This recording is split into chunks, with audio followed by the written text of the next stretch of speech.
Hey, welcome back to the Métropole Grid. My name is Andre. Thanks so much for tuning in.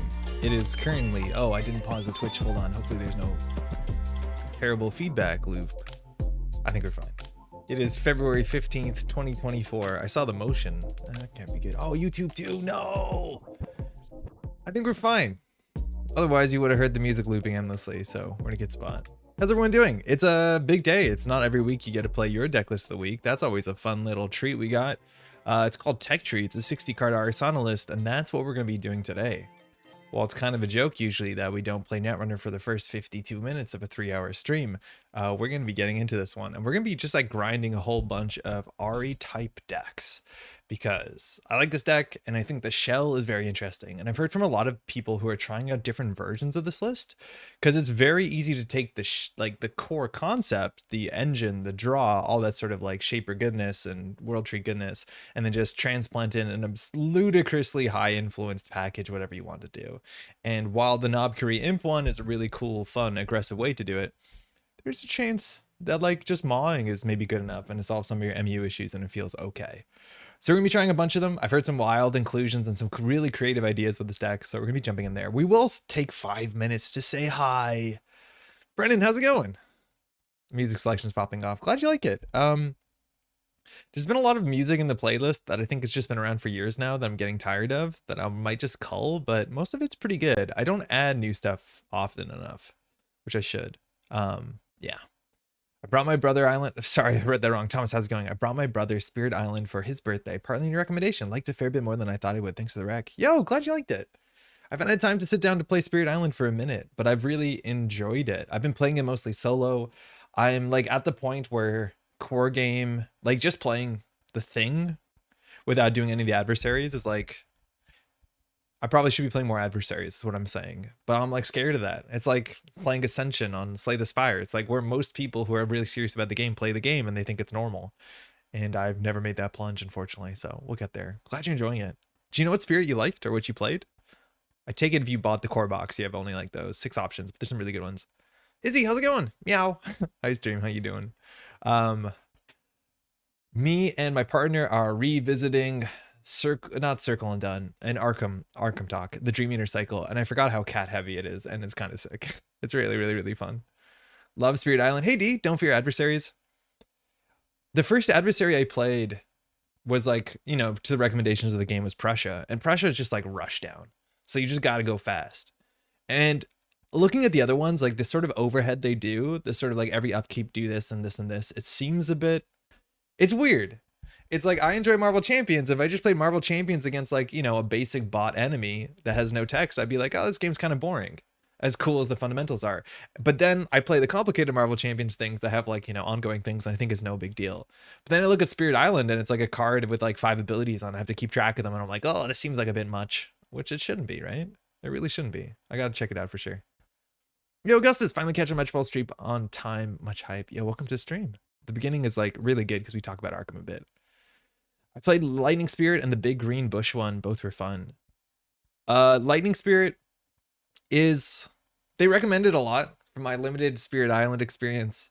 The fact that it makes slow things fast, I think actually makes the game less interesting in some ways. Because planning for the slow phase is the coolest part of Spirit Island, where it becomes like a programming game where you say like, I'm going to do this in response to what they're going to do or where they're going to explore. And I think that's really cool. And I know one of my first games ever of Spirit Island, which wasn't a great teach, I didn't have a good experience. I bounced off the game. I was the Lightning Spirit, and the Lightning Spirit can just make there's like 2 kinds of cards in Spirit Island, fast cards and slow cards. Fast cards happen before the invaders do their things. Slow things happen after the invaders do their things. And so fast cards are really good because you see the board, you know what they're going to do. But slow cards can be more powerful, however they're unwieldy, because they're more you know, planning for the future, and sometimes you can be wrong about that. Sometimes you'd rather have it be fast, and the fast spirit allows you to play a certain amount across the table of slow cards at fast speed, which is obviously very powerful. A lot of the slow cards will be damage based cards, and you can just be like, just nuke that thing before it does its thing that we know it's going to do. But generally one of the coolest parts of Spirit Island is once you embrace slow. So mixed bag for me with Lightning, but I need to play more of it for sure. The adversary seemed necessary. The base game seems kind of easy. Yeah, I'm at that point where I'm enjoying it easy and then playing some of the harder spirits from the later boxes and being like, I don't have to worry about all that stuff because I'm figuring out how to play, what's the most convoluted spirit I could put in here? The one that has like, you build your own spirit board. You know the one. It helps if you use the reminder tokens. Yeah, the reminder tokens are actually quite good. Low Ascension, Sweden, and England both have a minimal number of effects you need to remember. I've heard Scotland is like everyone's favorite. Probably want to try that. I know England's good. I know Sweden's good. I haven't heard anyone talk well about, I think I don't have the one, like the cattle one or whatever. I'm definitely going to play Game Spirit Island during the stream. Enjoy, D. Let us know how it goes. Yo, Colt, how's it going? There's a cheat sheet on BGG that helps condense each level so you don't have to read down the list and parse. Oh, that's really cool. What from the lower levels you still need to do at higher levels. That's probably pretty useful. There's like, I don't know. Maybe this is just someone who's never owned a printer. There's so much good content on BGG that I'm just like, it's fine. Someone else will enjoy it. Scotland is great, but a lot more memorization in early phase. Interesting. I don't know why that would be. I've heard England is cool because it actually is a late game spirit. And so far, especially if you play with no adversaries, the game is relatively easy that you win the game like mid tier 2, sometimes by like tier 1 of the invasion deck, which like that's pretty fast. But from my understanding with England, you actually get to like play for the late game and play, you have to scale. So you have to like get slow, powerful, not slow, but like major spirit spells or whatever they're called, powers, major powers. Solo, I can imagine it being interesting just feeling out the spirits. We play 2-player. Yeah, 2-player is cool too. There's something missing in solo if you don't play solo. Like a lot of times when I play 2-player with my partner, we'll just manage our parts of the island and then slowly come over. But I imagine 2 players who are like really plugged in will like very quickly understand what they can do for each other. Because we're not exactly playing like 2 solo games at the same time, but we don't quickly across the island border, which like we probably should. Just more rules. Early England and Sweden just add setup, but not too many rules. Oh, okay, cool. That's cool. Yeah, that's what they said about like whatever. Prussia. They were like, there's barely any rules. It just sets up fast, and it sets up really fast. Damn. Okay. Sweden only adds rules to 1 phase. Oh, okay. Cool. I know Scotland's like all about the coast, which is fun to protect the coast. I quite enjoyed the multiplayer solitaire aspect. I felt like there wasn't much quarterbacking. That is, I think, one of the biggest, this is like a very consistent talking point when it comes to Spirit Island is so many folks have said in terms of like a cooperative game, there's very little quarterbacking just inherently because of the design, because you're not aware of what the other player is capable of. You're not aware of like, unless you're like savant level, you know, you've played thousands and thousands of hours, like you shouldn't have a great idea what's in their hand. You could, because they're drafting cards, you don't see them yet. Obviously they want to hit their loops if they have them. They want to get their elemental like bonuses. So it's very, very hard. The best you do is like you ask your opponent, can you deal with this turn fast or slow? Can you defend this for me? And they'll say yes or no. But yeah, you can't really quarterback. It's really, really quite cool. Except you can be quite helpful to one another. Of course, which is sick. And there's a lot of spirit powers that like they don't do much, because when you play solo, you can't get a benefit from targeting someone else. The way I've always put it is as a result of how the game scales. Oh, in terms of not being able to quarterback? That sounds about right. Because the amount of information you have to parse for each player gets very, very, very big, very, very fast. Looking at the list right now, do you ever think about fitting in some red team, as it's nice to get more value in your World Tree runs? Yo, okay, Solmi, that's actually a really good idea. I never even considered it. I think red team is like 3 influence though. Oh, it's only 2. That's not that bad. There was a while where we had slots in which where we played, you know, early on, we played liberated accounts. That was like kind of a staple card when it comes to World Tree. And red team is not that bad. As long as you're able to run centrals, and mind you, that is one of the weaknesses of the deck, is if you can't make good cheap runs, this is probably not the worst idea. It comes down to what influence you need to spend. Like, this is really good click compression. This also speeds you up. For what it's worth, like, there's a huge difference, and I tried to highlight this in the write-up in the video, right? Like, generally, you're getting your World Tree value from the early game from your resources, and your resources are very, very dense in value, right? Like, you're getting good card draw, you're getting good economy. So I didn't feel like I need liberated, because by the time that I'm World Treeing my first thing, I already probably have the modicum of credits I need. That's not a reason not to have, you know, liberated, that you can get out at some point empty and then just, you know, send it on its way. But red team's interesting. I never considered it, but I think it's definitely on the long list of things that are worth considering. Liberate's a good option. Yeah, I've tried liberated. We had 2 liberated in our first version, which was like really, really unoptimized. And I think there's an argument for it. But like, as soon as you look at liberated, right?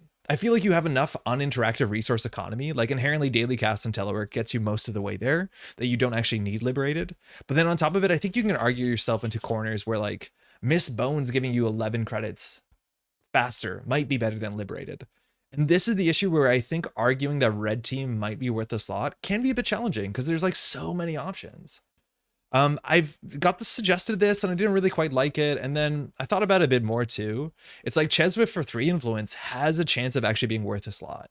I think you'd only do this if you played a version that had more MU, but while you don't really need the setup credits, like, because technically you can use Chesva credits to install World Tree stuff, which is kind of cute on Centrals, you generally don't need it because you have something very similar in the form of the Urban Art Vernissage. But what the Chesva is really good is that it allows you to scale into that like mid to late game. Like we have Chesva, Cyberdelia, Cuban. Like you actually can make mucho money running Central servers. And I think that might be worth something as much as this is 3 influence, right? So I think how you spend the influence while you have a lot of flexibility, sometimes just like the red team, which doesn't seem flashy enough, or Liberated, like doesn't make the cut. And maybe because it's not exciting enough, but it might not be wrong, which is a bummer. Liberator has to be better than the artist. Thomas, maybe. The artist is good because there's no influence. So there's some cards in the deck that I think that you probably shouldn't play. Artist is like not the worst on that list, but it is what I would call a chain ender. So it's nice to get the artist for 1 credit onto the table, and it allows you to have some sort of like scaling economy into the mid to late game. It's not a great card. Even for 1 credit, it's not an amazing card, which is kind of incredible, right? Like pulling it from your deck for 1 credit, it still doesn't feel good. Ooh, my stomach's really uneasy. I think I'm gonna get through this. Does Chesva Baya get us to Magic Christmas Line? It doesn't, because I think Baya is like so hard to play. You're not really good at playing events in this deck. You need events that are like good on all board states, and I don't think you like the Baya draw that much. But yeah, the artist is not great. I think there's a bunch of other cards you can put in this slot as like a chain ender, right? I think Professional Contacts is maybe reasonable because by the time that you've got to the end of your, your resource package, this is okay. And then you were clicking to draw once a turn, getting Classic, getting credit. Like that's okay for 2 credits. That's reasonable. The thing is like Artist and Proco, I generally don't want to install for my hand. Like I don't want to, if I have these in my opening hand, I probably don't play them, which is kind of telling how things are right now in Netrunner. Like it just doesn't feel like the right thing to do in most games. So the artist is a bit sus, that's for sure. I was talking to XDG, and XDG was testing this, which I think is really cool. I wonder if Thai folks were testing this. But what's it called? What's the really bad Levy AR Lab equivalent translation? The new Levy AR with the dogs on it. Harmony AR, right? There's like a bunch of weird cards that I think go into the deck well that actually do give it a bit more legs into the medium to late game. Because I think especially this list, only when we're running a single Cyberdelia, it's like it doesn't scale too well into the late game, unfortunately, because you do run out of economy. And there's a bunch of ways to address it. I think one of the best ways is just drop on Makua and play DJ Fenris. Then you DJ Fenris into Steve for recursion, and this deck has really good events, has a really good resource package. Or you can go into Lou if you're going absolutely wild with Imp, and I think that's really quite good. But I actually think this card's really funny, because I don't like it. But like actually, the problem with this card is that it's so bad on tempo, because you're paying 2 credits to have no impact on the game, besides hoping that you're going to draw into the cards you shuffled into your deck. But do you know what doesn't hope you draw into the cards? Class Act. You're guaranteed to draw the cards. And so this is actually a bit more defensible in this sort of deck, as much as like that obviously in your opening hand is an absolute brick. And is that necessary on top of DJ Fenris? I don't know, but I'm actually quite interested with this card because it actually makes some amount of sense with Tech Tree. Yo, John, how's it going? Heard some people got Hemlock Veil in. Did you? No, I don't think so. I pre-ordered from a local store and then another one from a different store in Canada. I've got no update. I'm in Canada though, in Montreal. Did people get it? Leaking Tiebreaker Secret SMH/J. Yeah, no, there's a lot of people testing weird stuff like this. Like I've heard other folks were testing out like Audrey versions with what's it called? Is actually really silly. That card I don't like. Buffer Drive. Right? The idea is that with the card you discard, the Buffer Drive to Audrey goes on the bottom of your deck, which is again totally fine if you're World Treeing. You don't care about the card on the bottom of your deck in a 30 card deck because it's literally anywhere because you have World Tree. There's a bunch of like really surprising, like much more intricate engines that you can put on top of this, which I think is really cool. Let me catch up on the rest of chat. Sorry, I missed a whole bunch. 1 second. If you add a second player to Pandemic, each player does half as much. If you add a second player to Spirit Island, there's twice as much to do. Oh yeah, that is a really good way of looking at it for sure. It's my favorite part. It's cooperative in the way cooperation works in real life. Can you do this while I do this? But how about you still left to each player? Yeah. Yo, Kato, how's it going? I need to get Spirit Island soon because it seems really neat, but I recently went on a hyper-focused spree and got a lot of Cold Whirly games, Oath, Root, and all its expansions, and ran out of board game money. Oh, cool. I own way more Root than I play. I haven't played Oath yet. It's my brother-in-law's one of his favorite games. I imagine it's just about a time. I played Terraforming Mars for the first time on Tuesday. I know we're like nearly 10 years away from 2016, but I guess that game needed to exist for other cooler games to exist. That's all I say. Seems a bit telegraphed. You have to already run archives on the turn. If that's the only central open to World Tree, then you need to pass ice and relatively incentive the archives ice. Yeah, it's also awkward, right? Because if you ran archives to get it, you can't red team the same turn because red team requires you to run a server you haven't run. Yeah, maybe that's a bit hard. Yeah, maybe just Liberate's better. I think the question part of how often do you make a blank run to get RA install in World Tree and tagging red team allows you to compress more actions. That's a very, very big thing about this deck too, right? If we run archives for no value whatsoever, just to get World Tree to fire, how good is that? And the answer is it's okay. It's generally okay. If you just run archives to trash a daily cast, to draw a daily cast, clicklessly install a daily cast, and save 3 credits as much as you lose 2 credits on the daily cast, that is not that bad for a click. Obviously, though, it's Netrunner. We want to give as many reasons why we can get more value from the run, which is why we have like dirty laundries, of course. But that's, again, a big reason why the deck is built like this, where it has Knob Kuri for the once per turn run. It has Amakua for the once per turn run. It has Imp, obviously not in archives, but the once per turn run. And then Knob Kuri works with a bunch of other stuff. That's a big part of how this deck was designed, is to make sure that once per turn run makes sense for the deck. But that is something you definitely need to keep in mind. The better you can make your runs, and Maw kind of works with this. Mind you, I also think Hannah is a really nice chain ender, especially if you're playing Maw, where you can clicklessly run the remote server. Mind you, also just Arissana is a good reason to once per turn run, as long as you have the urban art down. Like, there's a lot of parts of this that do obviously work really synergistic together, as much as the deck can be more consistent than you'd think it'd be. But like, sometimes you just play like I've played games with this that didn't make it into the video, where we didn't play World Tree and we just played value 60 card pile Shaper with a lot of card draw, and it's kind of okay. Hey Pat, how's it going? My tummy's upset, going to be an early night today. Meanwhile, I'm getting 20 pings a minute on BGA. Pat invited me to play my first game on Board Game Arena, which is an asynchronous Arc Nova, and I was so excited for it. And then I realized Pat takes one turn every 2 or 3 hours while I keep refreshing it like every 25 minutes trying to play my next turn. And it's like genuinely probably not healthy for me. Like, I think maybe asynchronous board gaming is not good for me. In general, do you have any games where it felt like the cards came out in the wrong order, having trouble early getting late chain stuff? Yes and no. So like the opening draws are relatively good. Like, you can keep this hand. Again, we're not trying to open with World Tree. You can keep this hand. Like, they're surprisingly good opening hands. Like, that's a good hand. Like, they're all good hands because the deck is mostly really good stuff and then one of like interesting tech pieces. But so far, every card hand we're going to draw is pretty good. That's a good hand. That's a good hand. That's a good hand. Like, you see what I mean? So it's not that bad.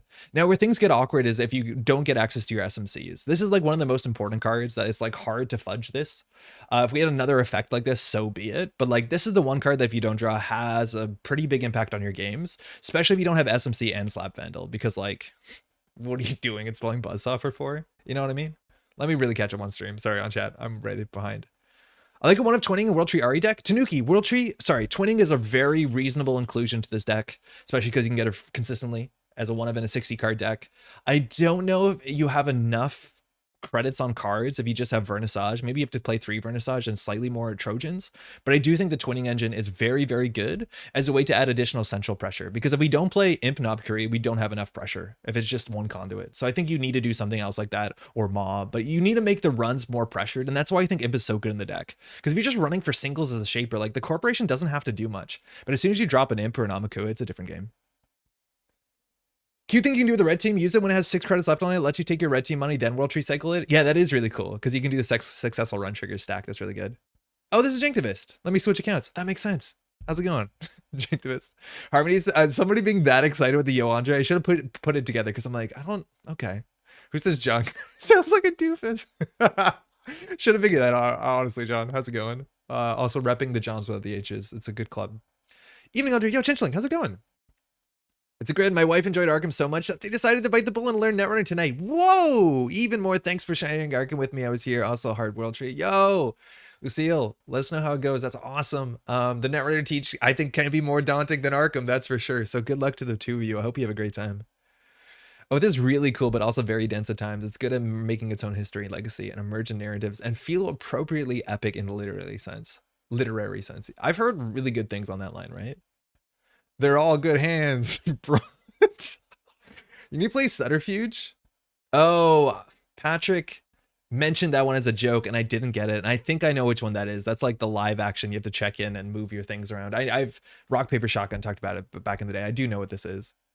I've consistently lost badly every time I've played Oath, but still fun as heck. I feel like I can consistently draw my World Tree deck back to front, but I still have fun doing it. That's the thing, is like the deck is still genuinely fun. This is the worst hand we've drawn in like 6, and it's still fine. Like Diesel into an Econ card, okay, Dirty Laundry, whatever. We would probably put a Peach of Shaw on something, hope they don't install it. I think we can afford this. If not, we wouldn't do that, and we just install the Earthrise, draw 2, and we're like, you're fine, you're fine. But the question from this is, how quickly do you draw into either the World Tree or the SMC? And when we have 6 copies, so it's, you hit 50% about at 7 cards, so 2 after your what's it called, your mandatory. But as long as we hit one of those soon enough, like, we're okay. This game actually might, it took a while. That took a bit, but that's actually kind of unlikely. But that was also the worst hand. This hand is weird, because I might not keep it because it has no economy. If Nuka doesn't draw into economy, like, that's not a great hand. This is actually a really ugly hand to play out of. You don't generally install the Artist here because then it's way too slow. Great hand, right? Like, this is we World Tree on turn 2, turn 3. So you start with a Diesel, right? Oh, fuck.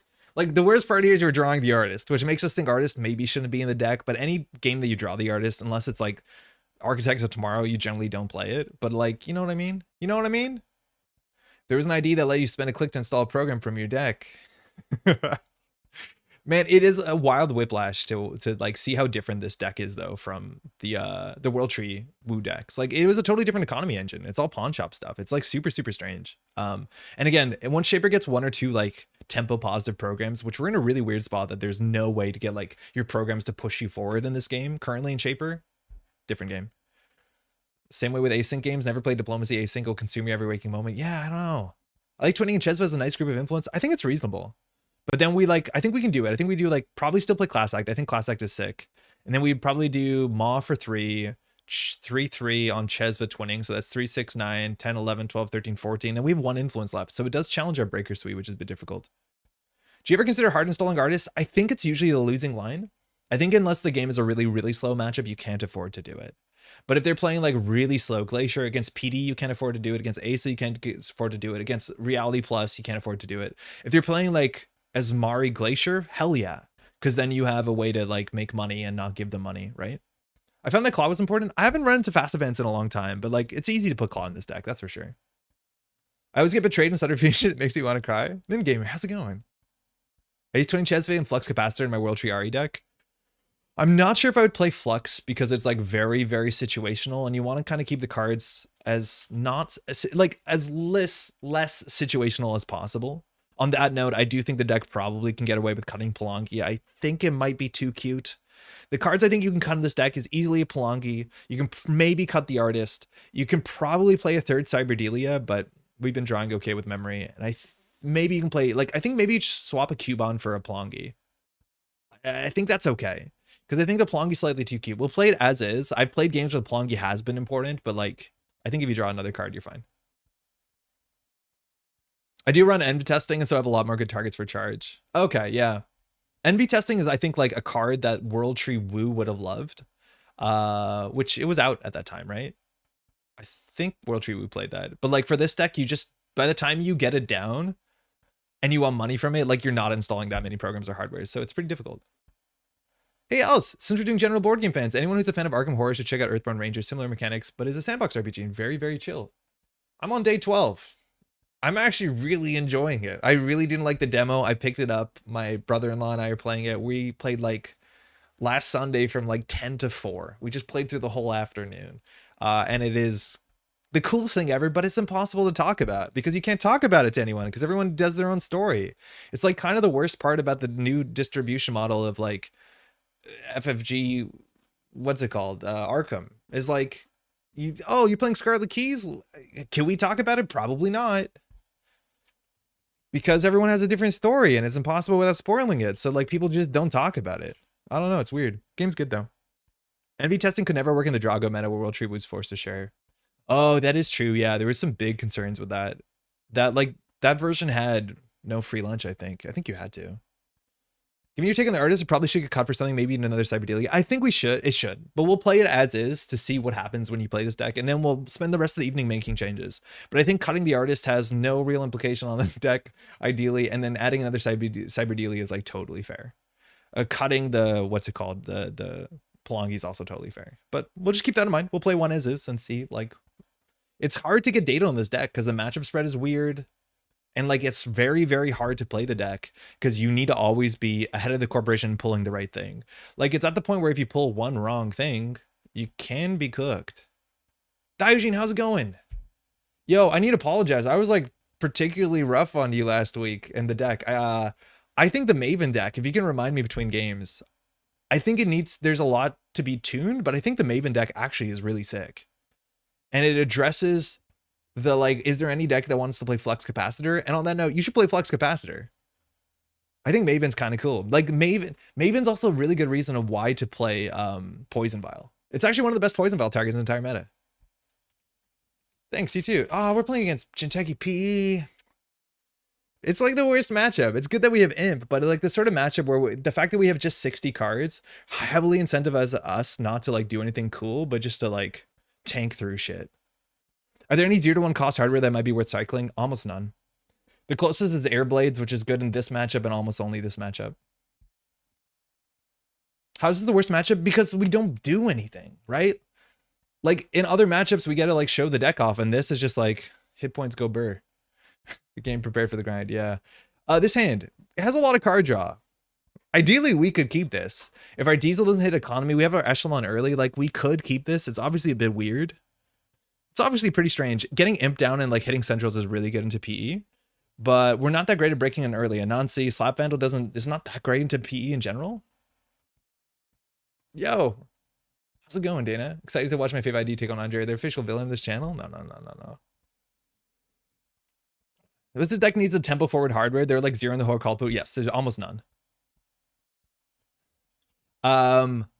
The closest we got to is like Poison Vial, but almost all those hardware trash themselves when they're done, which is like such a bummer. Arguably Airblades, but I'm going to keep this. I'm assuming the PE might be slow enough we can get away with this, but maybe Alice is going to be scoring in a server. They said it's fair. All good on my side. Didn't feel any roughness. Thank you. Yeah, no, I felt bad about it, man. Because like if I don't like structurally that list, and so then I think I'm like a bit defensive when I'm playing on it to be like, oh, you can't lose to this because then you're disproving your point, and then I get a bit salty, unfortunately. But the Maven deck I actually think is like quite cool. If it's loud, you might regret this keep. Yeah, it could be. We'll just see how fast it goes. So we're gonna open here with Diesel, hopefully for an economy card. Losing the Echelon's like, oh, okay, that's good. So now we have World Tree on turn 2 if we want to. So we can do Telework, hit Telework. And then we can just install the SMC. And then as soon as next turn we can do Telework, SMC, run Centrals, go get the thing. Now the other option here is to put down Earthrise Hotel, which is also quite fine. We don't need to show the SMC right here. Getting the card draw going is okay. If the Earthrise Hotel draws a class act, like that's the worst draw here, but it's a 1 in 52. 2 in 52, 2 in 1 in 52, if you know what I mean. But the SMC here, we don't have any DZs. We could play it. I think I'm going to keep our money up because if we have to get Earthrise down, we can get rid of this next turn. Fair definitely means FA Regenesis Fuji. That's clearly fair and balanced. My stomach feels really strange. I don't know what's going on. I think we're going to make it through the stream. Okay, Alice only has 6 credits. So face checking Vampiranasa is on the 7 credit break. 8 credits obviously for Atini 6, right? Atini 6? 7 on Vampy, Atini's on 6. 5 for Sai Santan, which we have cards in hand, hopefully. So SMC 2, we can always face check and like slap bundle through something. We don't have Hush. Hush, mind you, is quite good into Anansi specifically. You don't generally like Anemone. You don't want to blank an Anemone. No action. Oh, okay. I thought we were checking here. So this is probably an NGO front. Oh. Subliminal. Cool. So Subliminal, we definitely want to be running once a turn. If we lose our Echelon, it's like not great. So we can check one of these. This is probably an NGO front. This was said to be a fair deck, so I wasn't expecting Advanceable Traps, but Advanceable Traps are definitely a problem for us. There is, mind you, a neutral MU card that gives you 1 hand size, which is worth considering, but DZ seems a bit better. I think I'd rather think this is an NGO front, so we can check it. We can SMC into... I think we might Diesel first just to get more cards in hand. Okay, Knob Kari is actually really important because it's a 1 of in the deck, you have no way to recur it. So we need to install it here, which is a bit of a bummer. So I'm pretty sure it's an NGO front. I think we botched that with the Diesel potentially. So now we actually have no way of making money to pull the World Tree unless we use this telework. Now we can get the Parisha, let whatever this has happen, and then get the Parisha and then World Tree Parisha into Imp. That's okay. Well, the deck probably has him a virus. If we run 2, we deny a credit. Running last click's obviously a bit cursed. If we run this, I think we can. The hits in the hand are not that bad. I'm assuming it's an NGO front. If we don't run it, Alice gets an extra click for credit and an extra credit. I think denying this damage is pretty good. I'm going to check archives. Oh, man. Oh, man. I don't know if I said hi, Cat. I'm doing well. How are you doing? The king. So yeah, I think just denying the money. Now, I think actually Alice has more money. This probably is an NGO front. There's no other threat single advance that's not that bad. Turtle seems great. Yeah, Turtle seems good, but then it puts us far away from SMC. I think we might have, like, this 5 credits was a lot. That should have been our World Tree money. So we might have wanted to run somewhere and then do SMC into World Tree, change another econ card for an econ card, and then get the Knob Tree. I think the fact that yeah, it's probably the most important card here. We can go pretty far here, especially with Knob. Levi, good evening. How you doing? Welcome to the stream.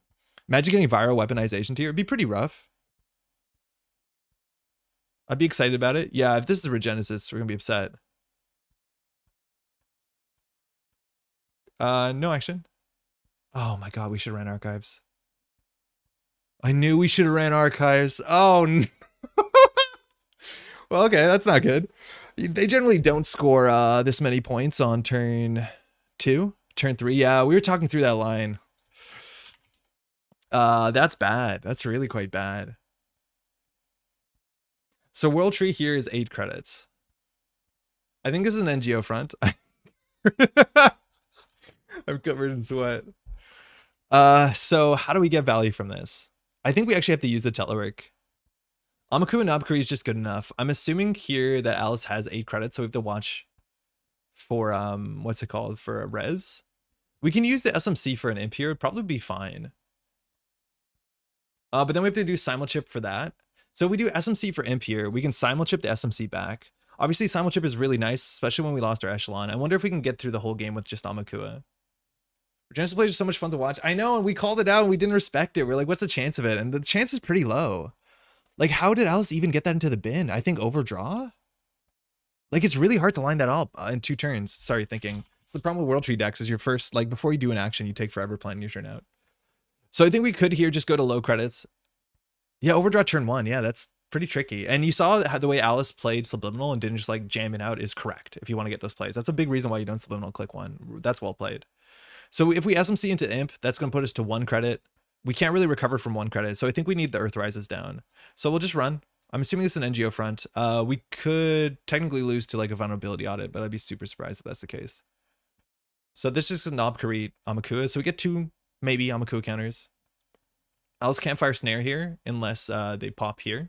NGO front, there you go. So now Snare is an issue. At least that will cut the money in half. Subliminal, okay, it's not the best draw. So here, I think we can just install Earthrise and click for credit. We're technically still threatening Clot, but I'm assuming the deck is on mostly 5/3s. Hitting a Bacterial there would have been pretty bad. Yeah, we have to draw some money here. Subliminal is super dicey because it incentivizes to run archives, arguably the safest server. Yeah, there's like, we were even talking about it. We should run archives. We drew a Knob Kuri, which made us play like super suboptimally. I wonder if we should have risked it in like 8 card hand. Like, we're not gonna take damage on archives turn 1. Maybe Alice throws out a sting there. But yeah, the Subliminal made us want to run archives specifically, which is a bummer. That's okay. So we need to get money with this Earthrise. So telework, daily dirty laundry. There's a lot of options. Puny vibes? Yeah, it might be on punitive. Like, clearly there's some, like, that is money. I think NGO Front shows up in a lot of trap decks, but I'm assuming that there's money involved. Okay, this is really good. This is actually going to keep us out. I think we have botched our early game. Now, hopefully Alice can only res 1 thing. So the safe play is to put the Simulchip. Simulchip is really important if we ever need to bring our Echelon in. And now Alice maybe can't res everything. Best case would be like a Bathinimus. The run is worth a fair bit. Now, if we have to get a Prisha in, it's going to cost us 2 credits, so we have a chance of losing the Simulchip. I'm just going to run. At this point, HQ might have something. We know nothing in hand. We know 1 Subliminal, right? Yeah, we know there's 1 Subliminal in there. Let's run HQ. It's a tithe. Okay. That's cool because we can actually break that to get in. It's bad because we don't actually have any good value for making this run. But at least we know how good this is. If we take single net damage, we have a lot of breakers in hand. I guess we do fully break it. But yeah, we were in a really bad spot here. This is not a good way to show this deck off. Okay, the card we knew. We're just gonna take 3. We gotta hold on. Knob is kind of nice. Yeah, Knob is really good. And that's why you need an early card like Imp or Amakua, right? To be able to make these single access pressures make sense. Because we want to be running once a turn. And the fact that we now have a breaker. Okay, that was purged out. That's kind of fine. We can just take a single tithe damage largely. So here we can do credit, gamble, run HQ. It denies 2 subliminals, which is a fair bit of value. It's hard to keep that off. Knob is really good, Andre. Yeah, well, how's it going, River? So we can do credit, gamble. We can run. If we slap bundle on this, it might be trashed. I think that's totally fine. I think it's probably better than taking the damage.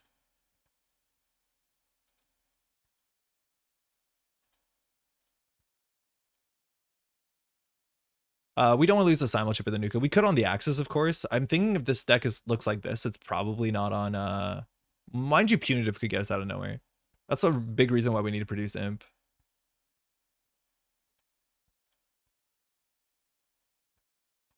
Everyone loves a good knob. Oh boy. Enigma, cool. That's real ice. Not the ice you're expecting to see in a lot of P lists. So at least Amaku on 2 is good. So Alice spent a whole turn there purging out. Now this looks like, you know, ice that Alice has intention to score. So if this Earthrise Hotel finishes, if we get one more good economy card, we can maybe move to the World Tree engine. Nuka would be a good target. Parisha for Imp would be a good target. We're not over MU. SMC into World Tree, and then we have Simulchip back. We'll see how long we can go without our Echelon. It's not like Echelon's really good in the early game anyway, so like the Amaku on 2 strength is doing just about exactly what the Echelon would be doing functionally. Second ice could be Enigma, 13 credits, that's good money. I think we need to force a res somewhere else. So let's see what 2 cards we draw. And we can put down the Simulchip, we can always flicker the slap bundle, we'll run. Yeah, no worries. So we know, yeah, do it up. All right, so we lost that. So we didn't have the Simulchip down, which is a way to react to that, which is a bit of a bummer. We drew the Class Act. Oh boy. Now we have Simulchip and we have Overclock. So can you deal with a Nancy at this point? We'll just let 1 fire. It's not the end of the world, and that spends a lot of money. So I think ideally here we force the res on Archives or on HQ. If we think this is a Enigma, that's totally fine. Because if we do Simulchip Overclock, we get through Enigma. Then we can SMC for a World Tree, and then we can... So we can SMC for the World Tree, Simulchip for the Slap Bundle, and then Arissana for the Parisha, and it'll be okay. Yeah, we have the Anarchnatsu Breaker. Yeah, it's just having cards in hand. So I think this is okay. The question is whether we want to overclock HQ or Archives. I think we want to go Central if we're pulling Imp, right? So let's go HQ. I just hit R&D. It's fine. That's okay. We were meant to go HQ, but this is okay. I think this is more likely to be Enigma, so this is a better run. No action. We technically have priority here. We have exactly enough credits to do our nonsense. No further action. Okay, so what we're going to do is we're going to get here. We're going to do pop the SMC. We're going to spend 2 from here. We can get the World Tree down. We're going to use Arissana from hand to install Parisha. Here we can still clone chip until the end of the turn, but we don't have to do it right away. So we use all our value. We'll knob Kari. Oh, we'll do World Tree first, excuse me. Oh, it doesn't actually matter. So we'll get rid of the Parisha, we'll get an Imp for free. And then we'll place a virus counter on the Amakua. It's a complete image. Oh. Hey, Aurora, how's it going? First time catching stream in a while. Yeah, how's it been? Hopefully you're doing well. So we can Imp this. This actually doesn't do anything, so it's a dead draw. It will do something eventually, but if we have Imp, we don't have to steal agendas. I'm going to just let that happen. That's a bad draw. So we can do Nuka, click for a credit, that's fine. If we Simulchip, we have still 2.5 MU left. So we could get an SMC that fills our MU, we could get the Echelon, and we're in no rush to do that. Getting the Slap Bundle back is fine. I don't think we're going to rush to do that, so I think we're just going to get this down and click for a credit. Our money's not good. Hopefully Nuka gets some money, then we run somewhere. We go from there. Yeah, spicy. That's not what I was expecting. Luckily this deck has a lot of 1-ups, so it's gonna be a bit trickier. But that means that Alice probably has some ways to look at our hand, which is kind of cool. Getting overhyped for Sebastian. I don't know what that means. You found the one person playing complete image. We tried it a couple weeks ago. We got some kills with it, but we have to build your deck around it. At a minimum, it's a very expensive neural MP, right? Yeah, it's technically not threat. This only can do something if we have 3. So there's a purge out there, which is fine. I think. Oh, Sebastian Pessoa. Yes, very much.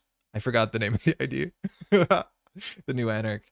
Okay, so we definitely want to run here. We have Slap Vandal in hand, which means we can challenge things for credits. We think this is probably Enigma. Then we can put Nobkuri on the Imp. Admittedly, if we trash something, we don't get Amakua, which is a bit weird. And then we can get Cubon on Arissana. But if we use a Slap Vandal with Arissana, we don't get the Cubon. So here we have to, like, again, Anarch break with our face a bit. We want to get Nuka into a daily cast, so this run is actually quite important. So I think we just run R&D. It seems to be a cheap end the run of some sort. And then we'll react to it. Admittedly, if Alice doesn't res, like, we can't Cubon, but I think we'll just run R&D. And say no action. I'll get it right one time. Yeah, it's Enigma. Okay, that makes sense. So this Enigma, if we want to get through it, we've already denied this liminal messaging, so it's good to know what's here because we can just buzzsaw and start breaking this for 1 and actually making money.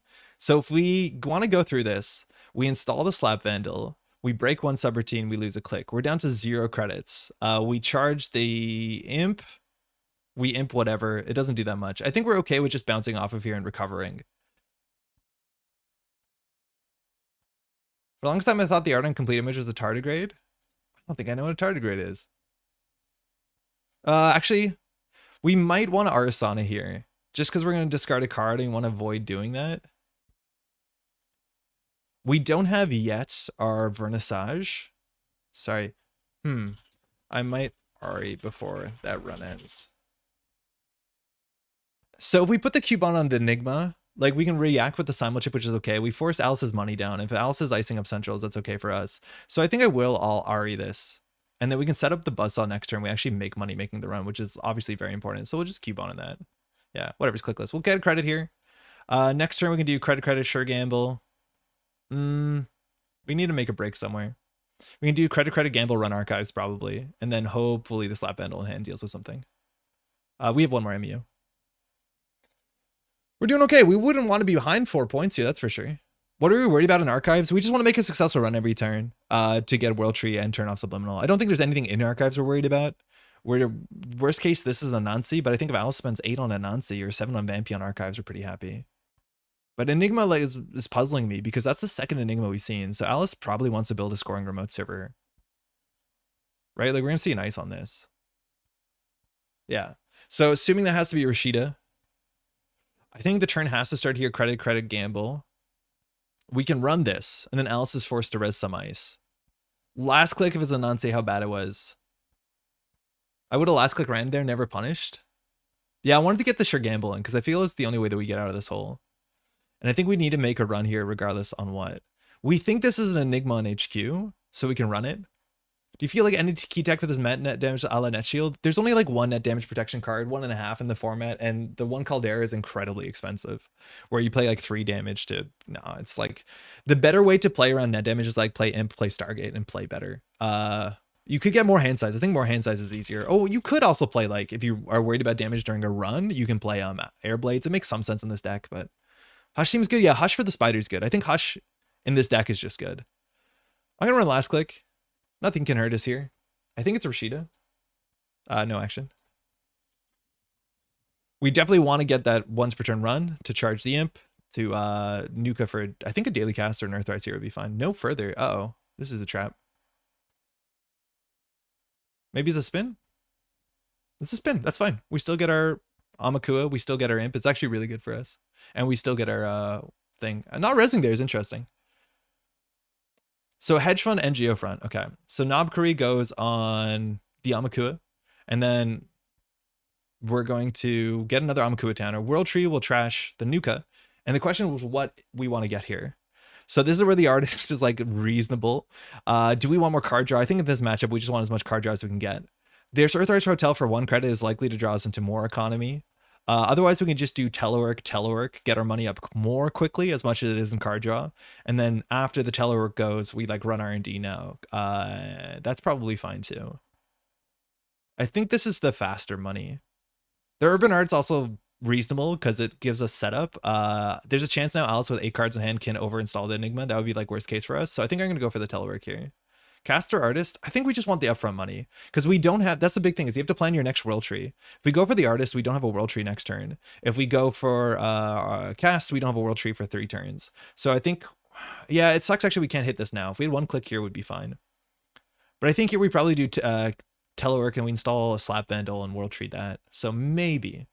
But I think we want a burst of money because as long as we have a burst of money, we're actually relatively good challenging things because we have Simul Chip on the table and SMC in the bin. I think here Alice has a chance of pushing to remote server, but install advance is the only thing we fear if the deck is all bacterials and regenesis. Maybe there's always that 1-3-2 in it, but that doesn't help too much. We have to play around complete image. Do we default to telework over casts or the alternate? It depends if we need a target for the next couple of turns. Right now, I think a lot of our problems are solved by just having a bit more upfront economy. Like our turn is probably like hit telework, run, put down class act from hand, and then eventually it becomes a daily cast. Because like this is probably what's going to happen is we have to break a 2-ice server, and that's not solved by daily cast. It's quicker solved by this.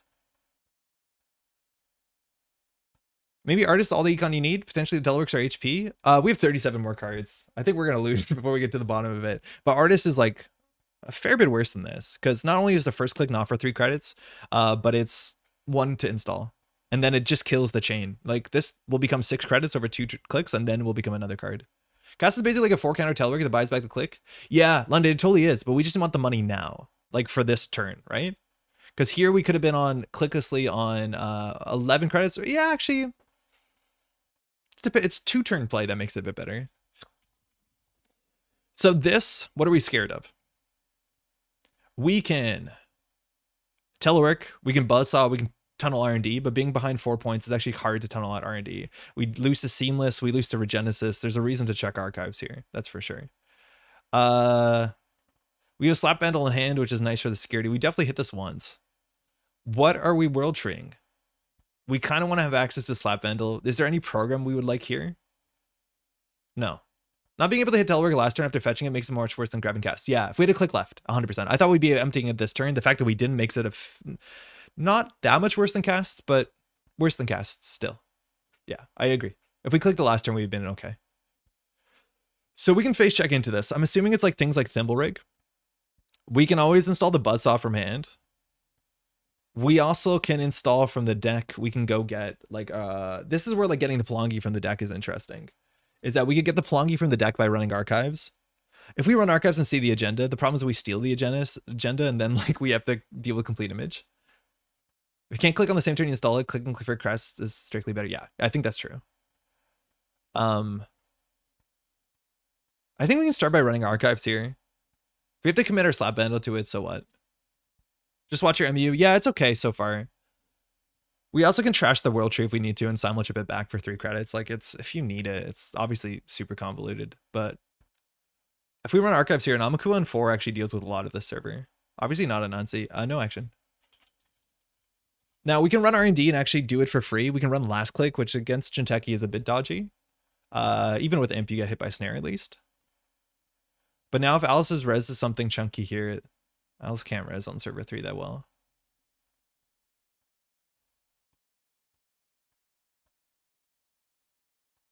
So here we have access to Simul Chip, we have access to Slap Vandal. We could trash the Cubon, or we could just install the Slap Vandal, trash the Slap Vandal. We don't really have good value from Arissana from hand this turn. I wonder if this is a anemone. It is an anemone. Are we gonna pay the iron price? We paid the iron price. We lost our Earthrise and our Buzzsaw. Buzzsaw in the bin is actually okay for us. So we'll break this for 1. We died of Fuji in archives, right? No, we don't have a Stone Ship. We have no tech against death. Besides the 1 class act. So I think the play here is Install class act, run archives. No, we still died to Fuji. So Fuji here kills us. But Regenesis also kills us. Yeah, I'm thinking about it.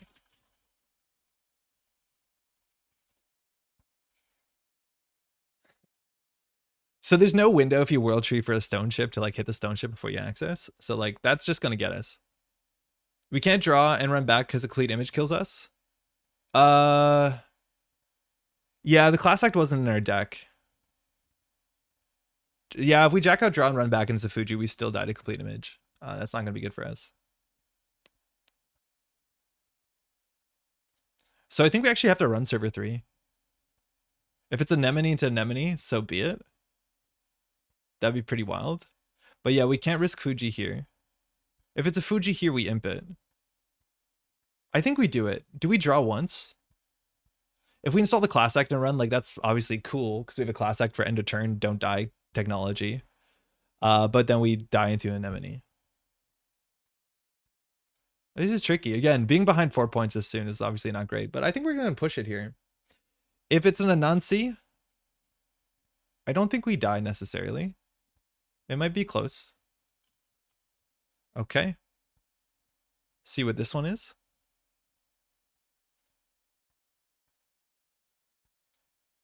Just going to keep saying no action.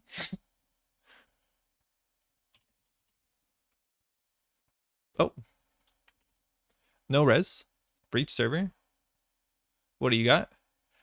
So we'll do the Knob Curry for sure on the imp. Def drop it for run or it gets ugly on Anansi? I don't think so. Because this could be a snare. We could die to snare, actually.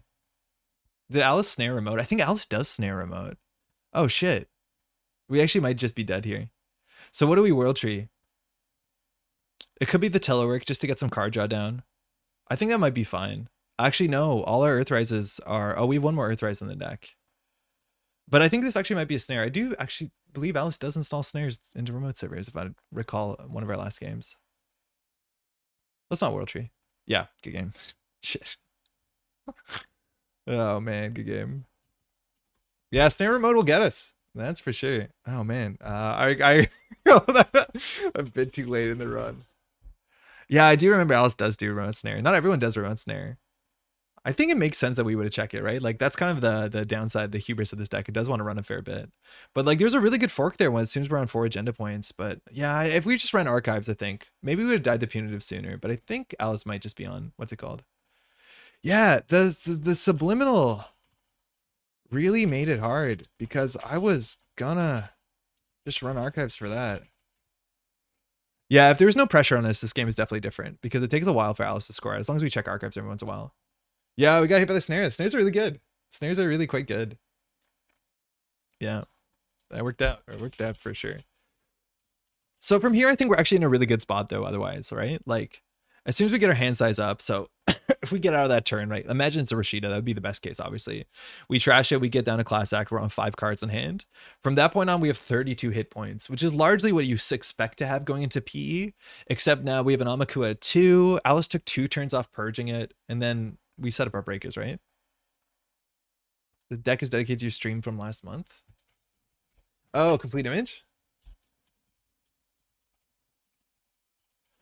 I do think there's a chance that we biff the early by putting the Knob Curry down, but you see how important it is in this matchup. It is like one of the most important pieces just to make all this engine work. Because this is like the way that you deal with PE is like an imp.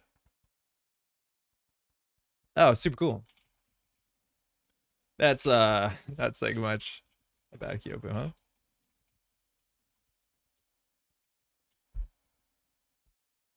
All right, we'll do another one for sure.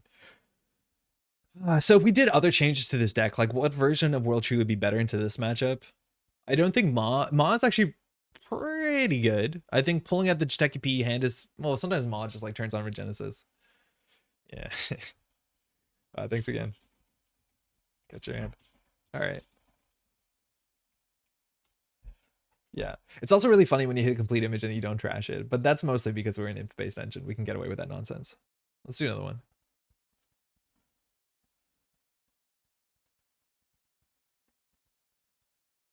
Outfit. Okay, cool. Outfit can be quite fast. Good thing about the outfit is a lot of 6 strength ice. Mind you, two separate teams on one of them. But we get through a lot of 6 strength ice really easy with Slap Vandal. This is all the one deck in the whole format that I do think you'd actually appreciate a Claude a fair bit. Technically Arissana usually is a curse matchup to the outfit for sure, because we do things at run speed, but we're not that like what's it called? Trojan build. Thanks, you too. Too bad we don't have Claude. Calican op 2, yes, yeah, the one kind of op, which has generally 1 or 2 fast advanced pieces. But like in those matchups to some extent, this one's a bit different because they don't have fast advanced pieces, they just have the agenda. In the other op decks, like you can just imp, you know, the audacities, of course, and steal the other ones. But in this matchup, it's like if you don't find the agenda, you don't find anything. Expect the unexpected. We're gonna get archered for sure. Well, mulligan that. That's a much better hand. Maybe they'll give us credit for Clot. They should. Okay, so this is where if you have Slap Bundle, you just run. Early too big to fail means that we can install Trojans relatively cheaply. The question is, how do we set up here? If we do Sure Gamble Run, the worst case scenario is the one that London reses for free. This is probably like there's a small chances in Above the Law, which would be pretty nuts into our board state if we install like an Earthrise or a Nuka. So to play around the Above the Law, I think we're just going to do Nuka. An early DZ is fine. So now we have SMC overclock. So we have our World Tree as soon as next turn, which is pretty cool. Unfortunately, if we install DZ here, the SMC eats the trigger on the following turn. So it actually makes more sense that we do SMC first. And then on our following turn, we do DZ overclock. Okay, it's just Rashida. I would actually kind of want to get a snare down relatively soon as much as not Knob Curry. Yeah, this is really awkward when you do DZ and you do SMC into what's it called.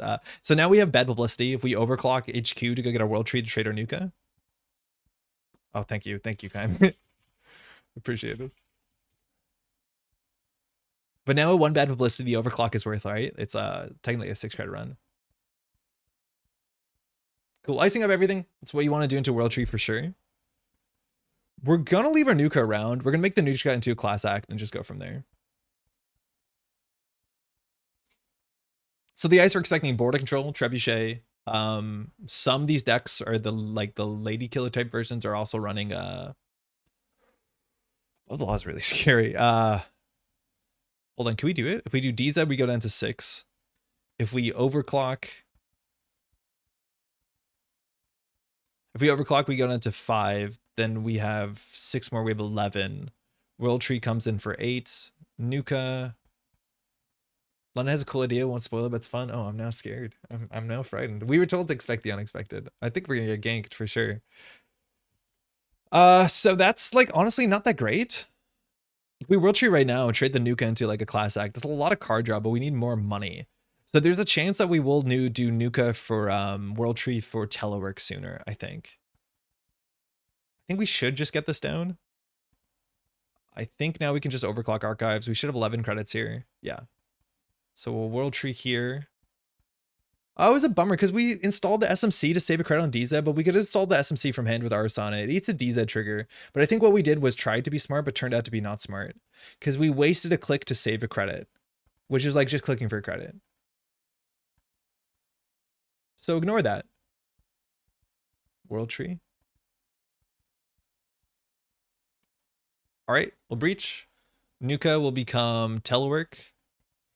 I think we're just going to hit telework and install Earthrise. These will be out of phase, which is good.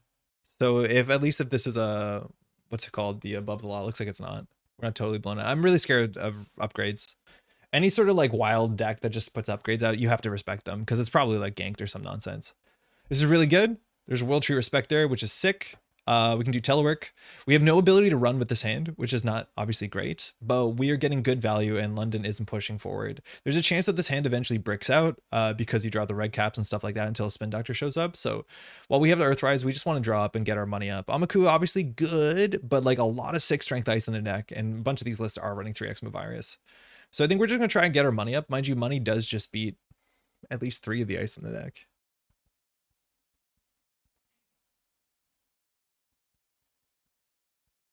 So what can we face check into? We can't really face check until we have a Slap Vandal. Because if it's a Trebuchet, we lose the World Tree. It's not the end of the World Tree. It is the end of the World Tree. It's not the end of the world. But this looks strange and slow. Strange and slow also can be scary too, because they can set up like CityWorks Project, Neurospike stuff. That sometimes is worrisome.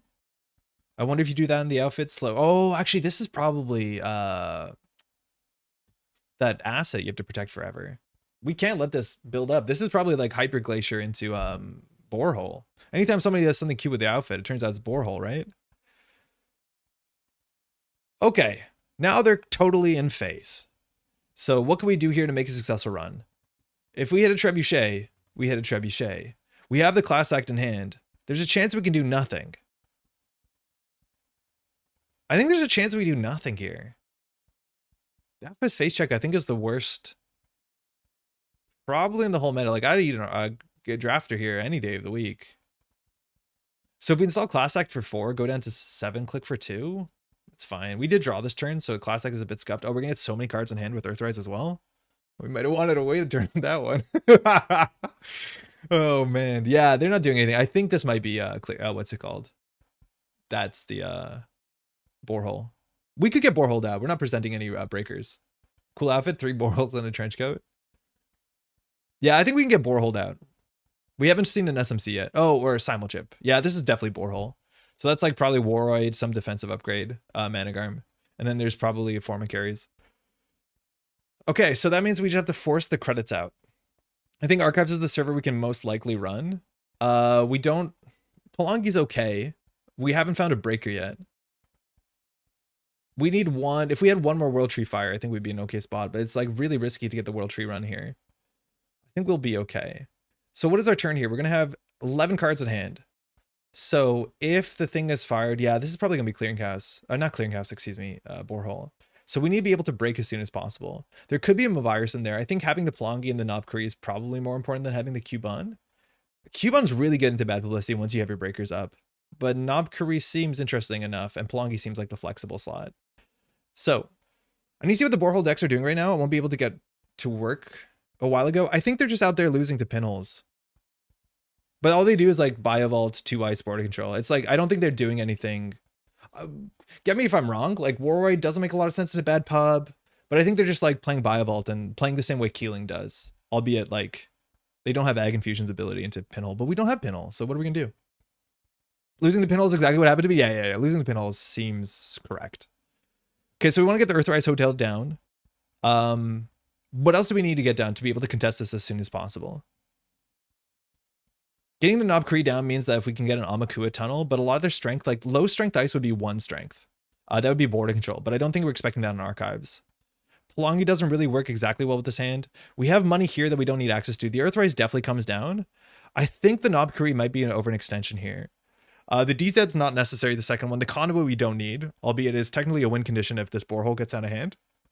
But they might be just on as few agendas as they can, considering we haven't seen a hostile yet. And so it's kind of hard to close the game with Conduit. At least SDSs were reasonably okay into. That was the wrong card to install. Sorry, I wanted to install this. I'm not making a run, which is why I'm installing things. Definitely you shouldn't be just installing things for no reasons. So I think we're going to throw out the Conduit and the DZ. I think we'd be okay on MU for a bit. And then we're just going to play the creative. We could play the Amakua. I think it's a threat. But this comes out last click, which drops us to 8, so we have to discard 2.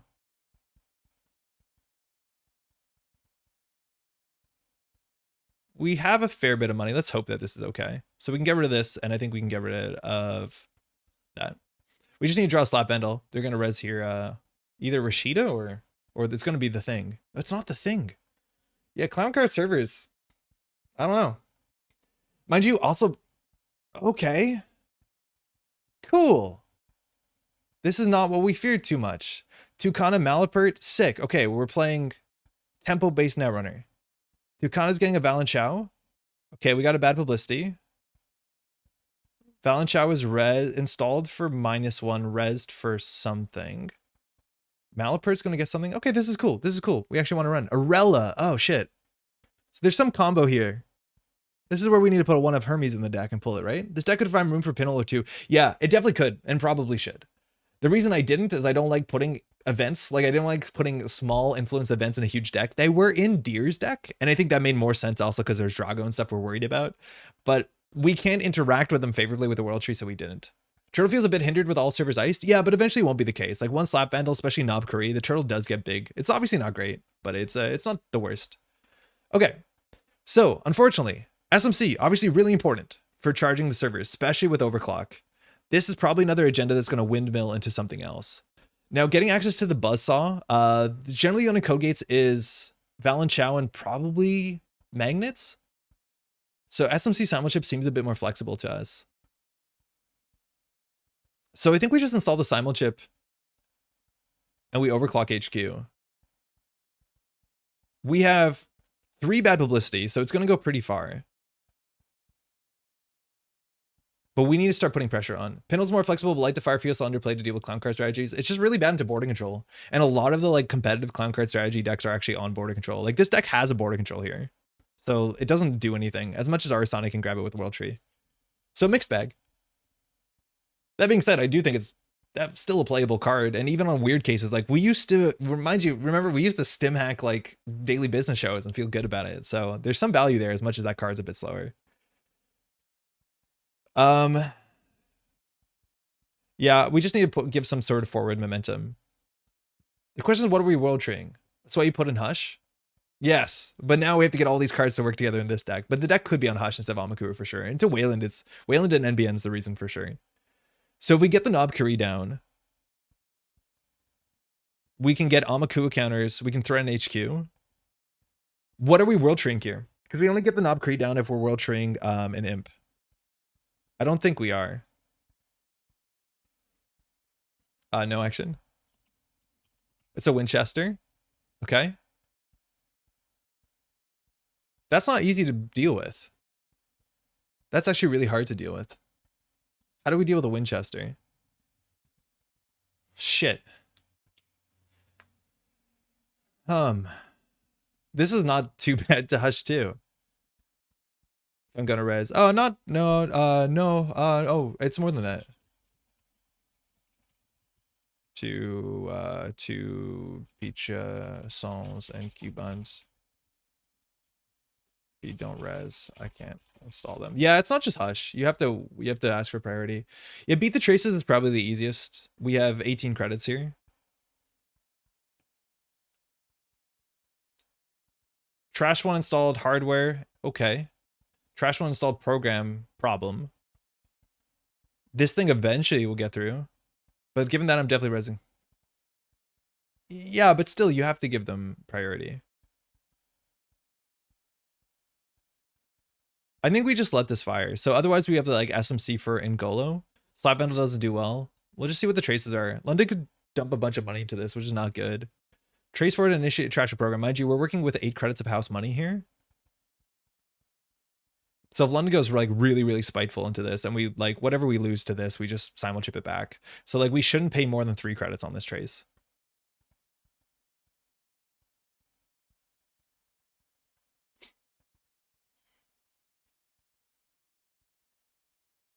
I wonder if there's gonna be like 2 Kana into ping or something weird. And to like kill pressure. 2 Kana can do some really weird offensive stuff. I'm surprised we haven't seen. Okay, trace 5. Also happy to vamp the opponent on their own traces. Yeah, but with 16 credits and like too big to fail, this is the corp that's slightly hard to do it. Okay, now it's trash 3 for a hardware. We're now spending real money. Well, after this trace probably. Trace 4. Is our hardware worth 4 credits? Okay. Trace 8. This they can keep us out if they really want to, which makes this run bad. Yeah, we probably should have expected this here though, but we wanted to run HQ. We were hoping that this is one of the 6 strength dice like Valenchow or Trebuchet. If it was Trebuchet, we would have just SMC slap vandaled it. All right, so still a bit expensive, but I think our money's gonna be okay. So we're down to 3. We're World Tree telework for daily casts. Get a sick axis. That makes sense. How slow their early game was. We could have put a Peach of Sean down before the trace is fired.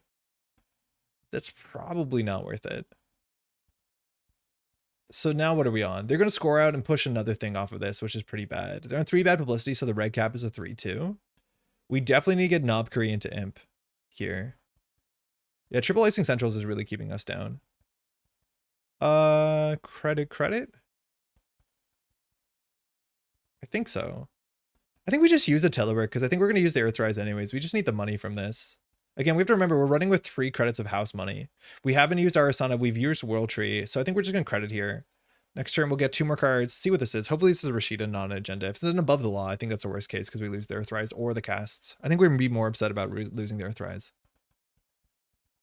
So we don't win with this hand. Great. Incoming Trojan Horse? Yeah, there's a possibility. It's okay though, we have Simulchip. It doesn't really matter. We just gotta keep a Simulchip on the table. But like, it's really hard to play in Wayland. They have so many like seemingly less than fair ways to deal with your board.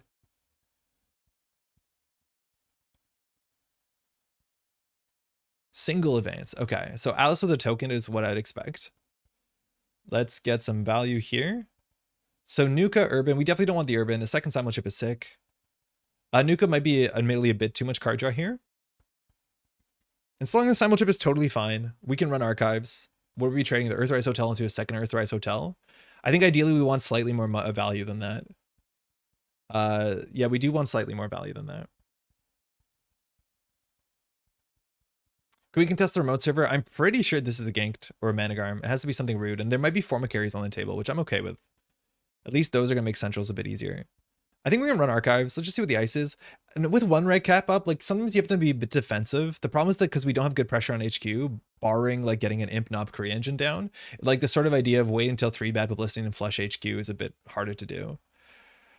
Okay, it's a boarding control. So that's there. That's a good spot for that to be for us. Hey, Grid Lovers. Yo, Eric, how's it going? Thinking. So how do we deal with this? We can install the SMC from hand, crack it to go get a cleaver. Then we'll have a cleaver. That's probably fine. Now the Amaku is getting quickly outdated. And mind you, it's the only way that we deal with Winchester relatively well into the mid game. The other options, we can do SMC into Slap Vandal and Slap Vandal through the boarding control. If they crack a boarding control to trash or Slap Vandal, I think we're okay with it. And then we just SMC the Slap Vandal back. Now Cleaver is breaking boarding control in the deck, and then there's no other barrier unless they're playing out of faction stuff, which is kind of fine with us. So I think we'll go for the Slap Vandal just because it's the card we want anyways to face check. So we'll use Arissana to use SMC. Unfortunately, eats the DZ trigger. We'll SMC, pay just house money to go through this. We'll break 1 subroutine. They can get a credit. You could also get the slap and then UAV to start change. Yeah, that's exactly our plan here. As much as the UAV is like totally extra credits. World Tree. So this will stay. So we'll get the Earthrise into an Earthrise for 1. It's a Mavirus, Archer. Yeah, I think this deck is on Archer ganked. Archer is really, really frightening. As much as like Simulchips beats it. And ideally Pelongi beats it. But I think there's a Mavirus in there and then there's an Archer or maybe a ganked. There's going to be something rude. Okay. So if they score out, they might not be able to trash the boarding control. That's cool. So here, I think we just take a credit, install the Urban.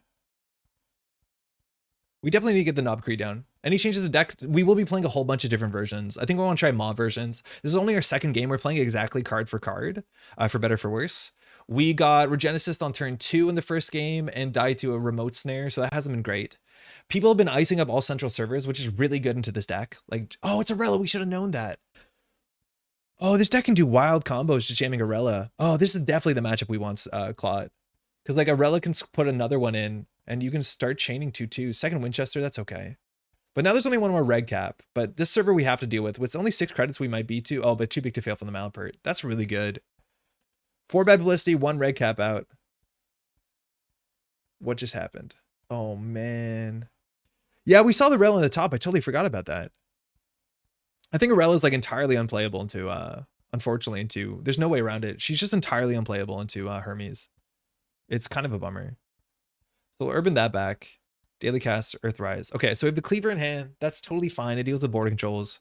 Valenchow is actually really tricky because if we Slap Vandal, so we can Slap Vandal this Valenchow and then just break the 1 subroutine. Then we can have Cleaver installed for border control. We get blown out by Archer. If it's an Archer, that's really bad. Feels like we rehashed the RP Arella combo. I don't know if I've seen RP Arella combo. I've just seen NBN stuff. Play a money to Hermes. You can pay all your money and ensure your money Arella sticks. I don't know if that would be the first line I take. Definitely can. You definitely can. So how quickly can we lose the game?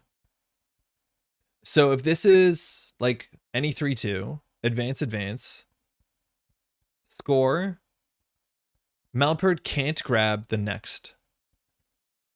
Some might be tricky. We have Knob Kari. Archives is poisoned. We can't leave with more than one counter on it. 16 credits though. That the Malapert into too big to fail was so good. But we have 4 bad publicity. The problem is like we're not actually using our breakers to break this. Oh, Reality Plus. Oh yeah. RP. I thought like replicating perfection. Yeah. The old ones were really fun, but that was before Hermes. I don't think you can play that deck anymore. Okay, so how do we beat this? If we install our cleaver for 2 credits off these, that's okay. We can install a slap bundle here for 1 credit. That's okay. Oh, mind you, this is all cheaper because of Urban. Excuse me. Then we could run it. If the slap vandal hits the archer, we can trash our whole board state to get into here. The Salvatore, hopefully this is an agenda. If it's the last red cap, I think that's the happiest we'd be. I think we get in. If it's an archer, it puts him off game point, which I think we're okay with, but the deck is probably running 3 hostiles and probably even some 2-0s. So if that's the case, I think we don't actually need to install the cleaver. Sorry, we have Amakua. So I think we just slap vandal on this using the D's edge credit, and then we just run. The Plongi doesn't do anything on this board state. We have 2 SMC. Yeah, we'll be okay.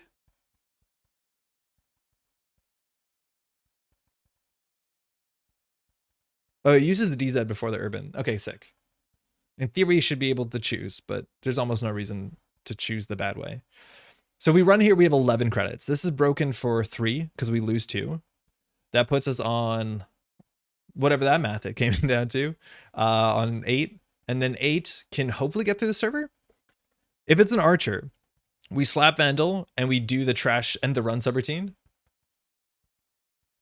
Oh, you're right. It's not a choice. Okay, sick. Yeah. Okay, it just goes down by 1. So you can't choose to spend it. It's not, you may save a credit. Yeah, that makes way more sense.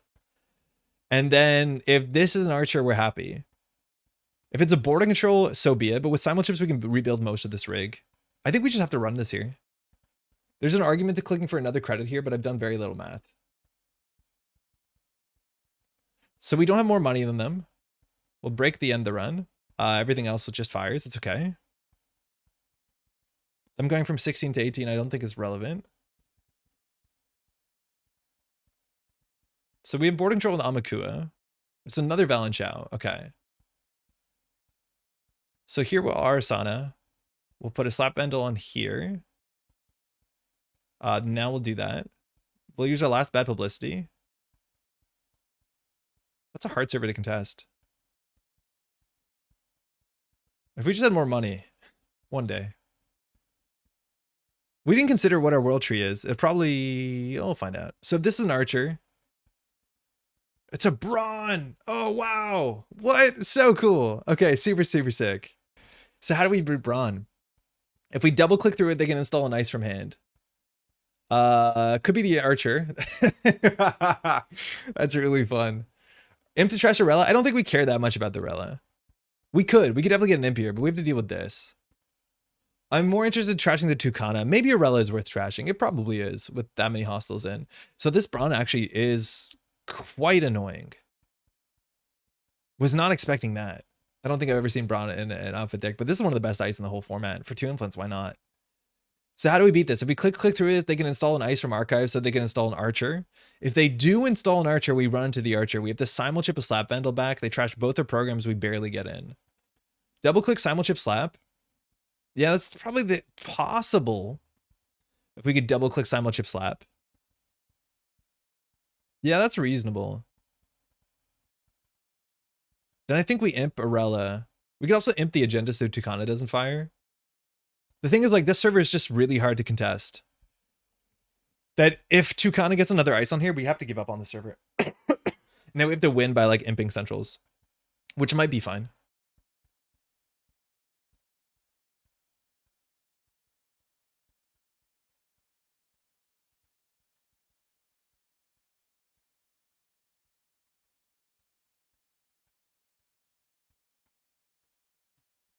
Not ready for the triple slap. Okay. So we have to figure out what we're world treeing here. We can get rid of the Slap Vandal. We can always simul chip it back. If we get an imp, we can imp Arella, we can imp Tucana, or we can also imp the agenda. Imping the agenda when we haven't seen a spin doctor seems a bit difficult. I don't think I want to do that. I think we need to be on game point as soon as possible because we have to win off centrals because this remote server is going to roll us, that's for sure. And every time technically Tucana Malapert fires, R&D gets juicy. So I think we can get rid of one Slap Vandal. We could simul chip it back in immediately. Do we need 2 Slap Vandals? We kind of at least need 1. We've Arissana deer. This is hard. So what are our other options? We can get rid of Urban Art Vernissage. What do we want more here? More money? Don't imp Tucana, it's 1 credit. No, I know. Yeah, we don't imp that. We imp Arella or we imp this. I think Arella might snowball us. I think we have to get an imp. So if we have to get an imp, we have to get rid of one of these. I think Amakua is definitely going to be worth something once we get a Knob Kree down, as much as it is anti-synergistic with the imp. But like 666, man, you admin this? Yeah, so good admin on 6.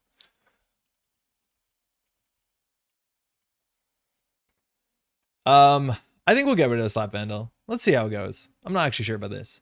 Are you planning to run back to the remote? Slaps are really just vernissage fuel? Yeah, but we need them to be able to face check into the trebuchets. This could be a virus. It's an SDS drone deployment. I noticed that about this deck. Okay. Fantastic. Phenomenal. So we can steal it and trash our Amakua? We can just imp this, but I want to be on game point. They don't want to be able to score this next turn. We could have left it, I think, unless they have Seamless. Another good decision point, huh? So I think here what we do is we imp this with the Slap Vandal and we simul chip the Slap Vandal back. It makes us that we only have 1 more simul chip in the deck, and we have one more SMC. So we're actually kind of hard. Just trash World Tree SDS. It might be correct. It genuinely might be correct. Because I think we're getting enough value. The thing that the World Tree represents to us is the ability to close the game out by getting our conduit. Well, it's in the bin, actually.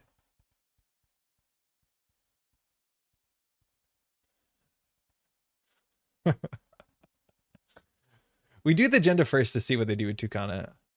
We could imp it. But then we just have to steal it later. Okay. These are really hard decision points.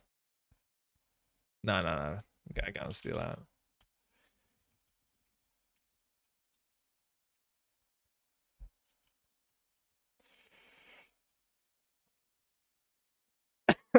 Yeah.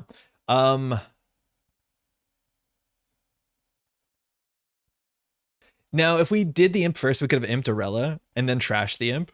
Which actually, this is the most disposable card on the board, is unfortunately the imp. Which, like, that's really sucks. Isn't so some ways we played this in the bad order. Yeah. 5 BP archives is open? It is, but also there's a virus in there, so. Getting rid of the World Tree might make simple I think we're gonna do Slap Vandal, simul chip the Slap Vandal. This looks good.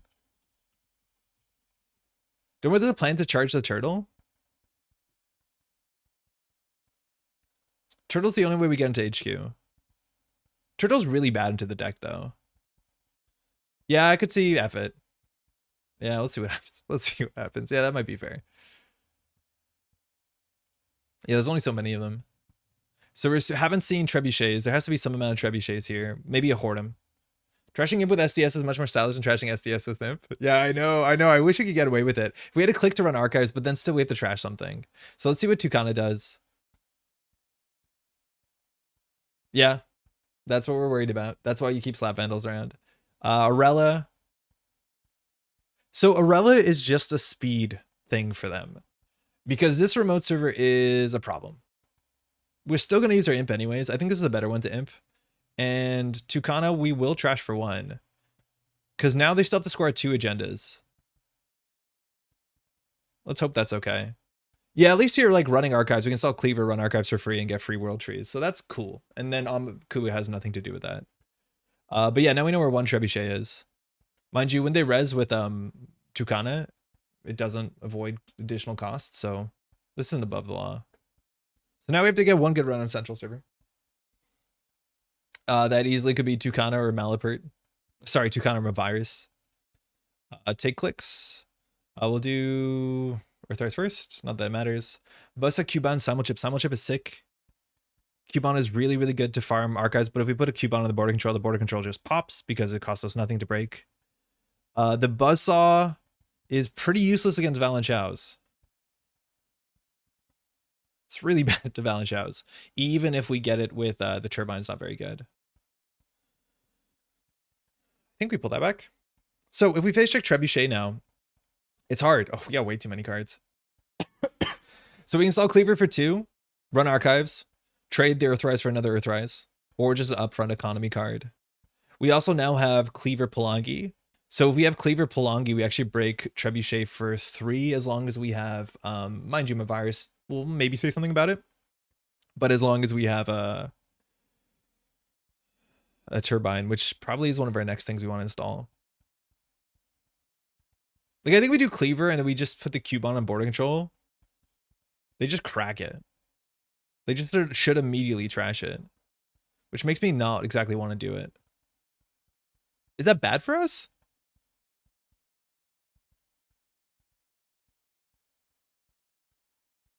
No. Yeah, because it denies an Arissana Vernissage trigger. Okay, we'll run archives. We'll put a slap. Are we going to be running R&D? Because if we're running R&D, we need a slap Vandal somewhere else, which would largely be here.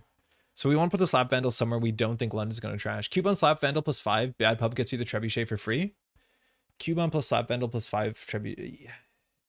Sort of, if they boost into it. But then if there is another Trebuchet, oh, they can't. Actually, they're on 6. You're right. Cuban slap Vandal. Yeah, you're right. They can't.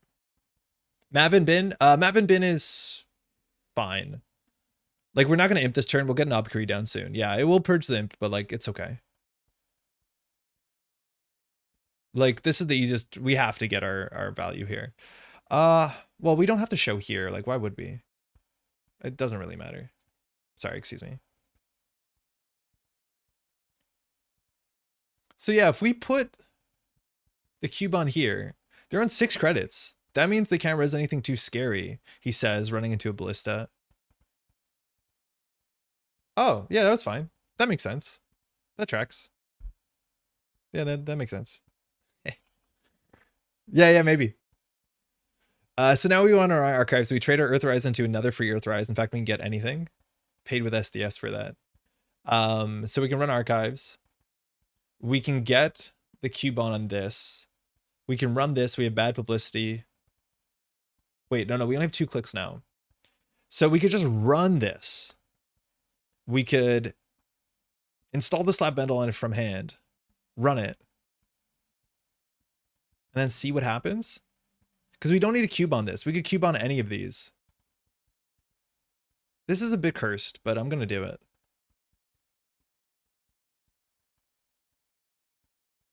This can't be right. Sorry. So I'm melting. Okay, so think about this, right? Balance Show 3 might be annoying here. It's unlikely. If it is, it is, right? It's rezzed for free. We will have more money, so we actually do still go through it, which is okay. Oh, actually, with the Trebuchet Trace, maybe not. So the Trebuchet Trace, we can beat. If they boost into it, it's totally fine for us. They've, you know, ruined themselves. If they score out a 2-1 here, hostile, and then pull back like in a... technically, they can't pull back too big to fail. That's where it gets really scary, because they can pull Audacity. This is maybe a Rashida. We've gone through, what is it? This deck probably has a relatively high density. Actually, no, it has 3-pointers. It's probably still 1 in 5. And we've gone through no spin doctors. We've gone through 26, right? So one agenda here would make some sort of sense. So this might not make sense. What we'd have to do is we have to slap bundle from hand. That's bad. We can't cube on from hand. If we slap bundle hand, we break 1, we trace, we get through for free. We get in, we get to do our thing. I think this forces them to res. And I think there's no bad face check. Yeah, I'm going to do it. This is way more aggressive than I'm used to, I'll be honest. So Arissana, we'll slap Vandal. Here. We'll use the Urban Credit. We'll break the 1 subroutine that's frightening. This one.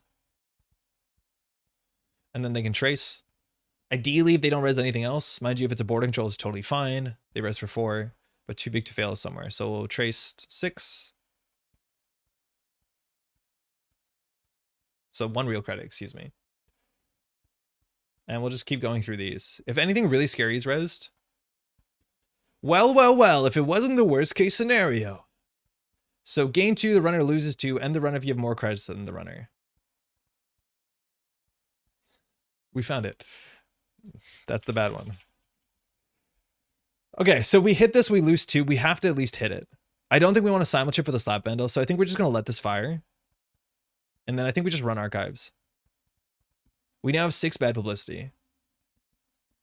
I think we just let this fire. We run archives, we throw out Nuka. And then we trade an imp counter for a daily cast into another daily cast. Isn't worst case Stav? I don't expect Stav. Even if it is Stav, like, we can have one simulchip, but a lot of these decks aren't on Stav. Technically, yeah. Hey, Jai, how's it going? You sleeping better? Do we need more card draw? We have Nuka in hand. I guess we can get away with daily cast. So daily cast into daily cast is fine. Just keep the party rolling. Mavirus purges the imp. We have a discarded card here. We were going to discard the Nuka. Apparently, that might be wrong now. But maybe that's okay. So simulchip's important. Cubon is a really nice way to actually make money. We should transition to real breakers. Mind you, 6 strength is really good with this deck. Pichachon. Pichachon's okay. If we want to conduit Pichachon this list, yeah, we probably can't conduit Pichachon this. It's way too hard to run this multiple times. Spin. Okay, good. So they did this before mandatory draw, so they're going to shuffle back in Hedge and Too Big. Is there a point? Hedge and Rashido. Apparently they don't want to give more bad publicity. Maybe they have one in hand. That would make sense. But we're at 7 bad publicity, right? So this Trebuchet might get overstalled. There's the Hedge. Deck is begging for admin 6. Yeah, we talked about it. This matchup admin 6 is so big. So Mavirus Arella agenda. Assuming there was agenda in hand, it goes into HQ, so we don't have a lot of reason to run HQ. So take clicks. We'll start with the Earthrise. Turbine, Cyberdelia, which actually is a money card. And then Dirty Laundry, which is a nice way to run archives as much as we don't have too much to flip for something else. Yeah, admin 6 is just really good at the outfit, but then like Brawn on top of it is a bit interesting.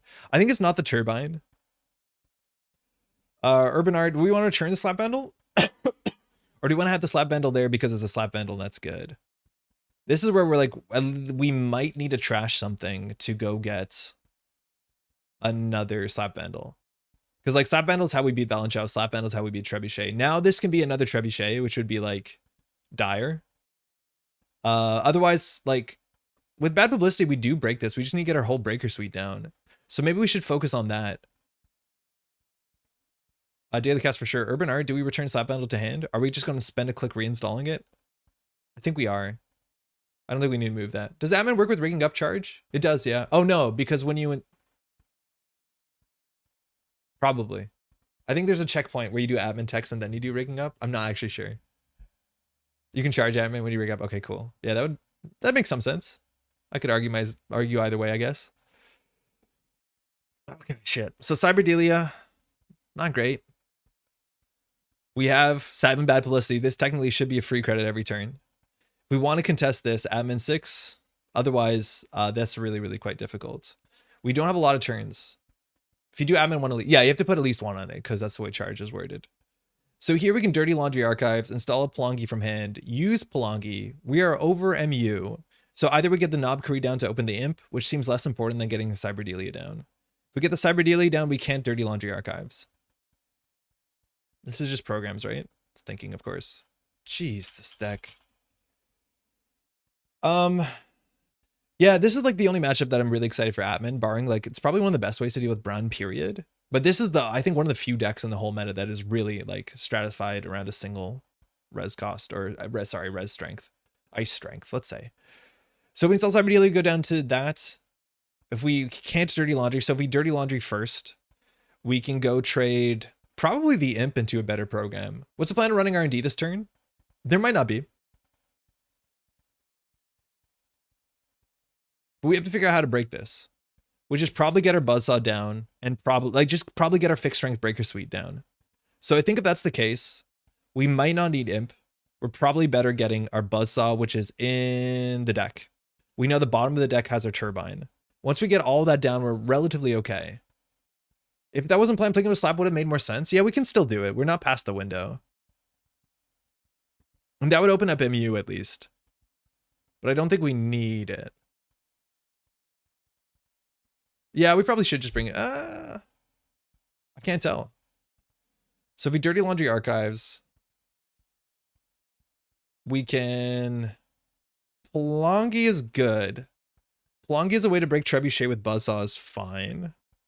As long as the turbine. So our goal is to get our whole breaker suite down. So we need to trade the input to something. We need to trade the plongy to something over 2 turns. You can spend vernissage money and install more MU. Yeah, that's actually probably the better thing. Yeah, we will do it. Yeah, just to get the Cyberdelia down to start. So now we can get this down without going under 2. So if we dirty laundry archives, we can install... I don't know if we need the cube on. I think we get rid of the imp. Yeah, I think we get rid of the imp. We can reinstall the slap for sure. We're going to lose in 2 turns, so we just need to get our breakers up as soon as possible. I thought I made complex shaper decks. Jeff, how's it going? We've had some really rough matchups. It's been really difficult, but this, like, specifically this ice is 3 times different. Hopefully you're doing well. Okay, so we need to get our killer, our decoder, and we need to get our turbine. And ideally with 7 bad publicity, the numbers on things should stop making sense once we have Cyberdelia down and the cube on. So I'm going to dirty laundry archives and I'm going to trade the plongy into the trebuchet killer. Because we can always slap vandal the balance chow relatively easy. This one's harder to slap vandal. So we will do that. We don't need to install the slap vandal from hand. We're going to install the plongy from hand and sell it. The other idea is to install the cube on. I think we're going to get our whole breaker suite. This seems fine. Sorry to miss most of the stream, but excited. This is a game 2. You haven't missed that much. We got PE'd out real bad in the first one. Okay, so we'll use Arissana. We'll install the Plongy. Monkey Wrench. For each server. So Plongy's going to go. It's going to become, I think, the Echelon. Okay. You can't get another tree. I haven't found a board state for that to be reasonable, but like it's worth keeping in mind. It's on the house. Fun fact, yesterday FC cast Aku forgot the name of Cubon instead referring to his Sangren's profile picture. You know the one. Okay. So now Echelon is not great strength. We need to install our buzzsaw and we need to install our other thing. We can always just like simulchip for SMC. That's probably pretty fine. We have so much money to do that with. So we can simulchip back in SMC. We're over 1 MU. We can trash the imp. We can pull in a buzzsaw. And we can start running. Sort of. Kind of. We're maybe 1 turn short of the running thing. Yeah, we're probably 1 turn short of the running. We run HQ for free, though, if we get a turbine down. Fuck. Yeah, let's just do that. Andre streams have a 3-week cycle of Monkey Wrench, World Tree, Backland, Botchkin. We're lucky Build of Nations doesn't exist, because that one comes in every once in a while. Feel bad for our opponent. We've been, like, roping them every turn. This goes. Simulchip. SMC. So here we run HQ. We can put the cube on this, and we can start making money. This breaks for 3, this breaks for 3. We have 7 bad publicity plus cube on plus Cyberdelia. That's literally 10 credits of running stuff. This probably isn't an agenda, but still nice to see what it is, because they're only going to be able to, what's it called? Arella 1 of 2 cards.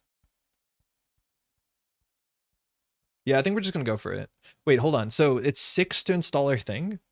6. Yeah, it's 6 to install a thing. That brings us down to 7 credits. This is break for 3, break for 3. We get 1 back on this, 1 back on that. Yeah, I think that's fine. It's a bit of an overextension, but I think it's like we just have to pay the money up front once. So we'll cube on this. We'll do it next turn, turns out. Next turn is a good turn to do it. It's good as turn as any. I think we just install simulchip credit. We can install the slap vandal actually, because it gives us money for installation. Might as well install the cube on. There's no way they're trashing this. I am a genius. Nothing to see here. He spends 10 minutes roping Rashida and then clicks for 2 credits. Slap vandal does pump echelon. Yeah, we have an MU problem right now. The Knobcree doesn't help, but it's just because of this SMC. We had to make a run and crack the SMC. We'll do that next turn. So next turn we run, we trash the SMC. The problem is we'll be over MU for a second there. Like we'll use Arissana in the next run. It's fine. Run archives to get a turbine first. Oh my god, that was better, right? Just run archives. Yeah, because I'm playing in the way that you wanted like World Tree the SMC instead of Crack the SMC, but with 7 credits on every run, it shouldn't matter.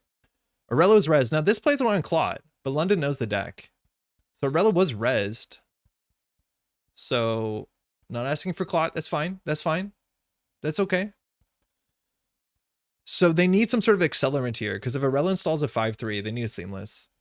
What are we SMCing for? Buzzsaw Turbine? Yeah. Yeah, we're going to finish it. So in theory, we shouldn't have credited. We should have credited install simulchip. We probably shouldn't be crediting when we have 7 bad publicity. 8 bad publicity now.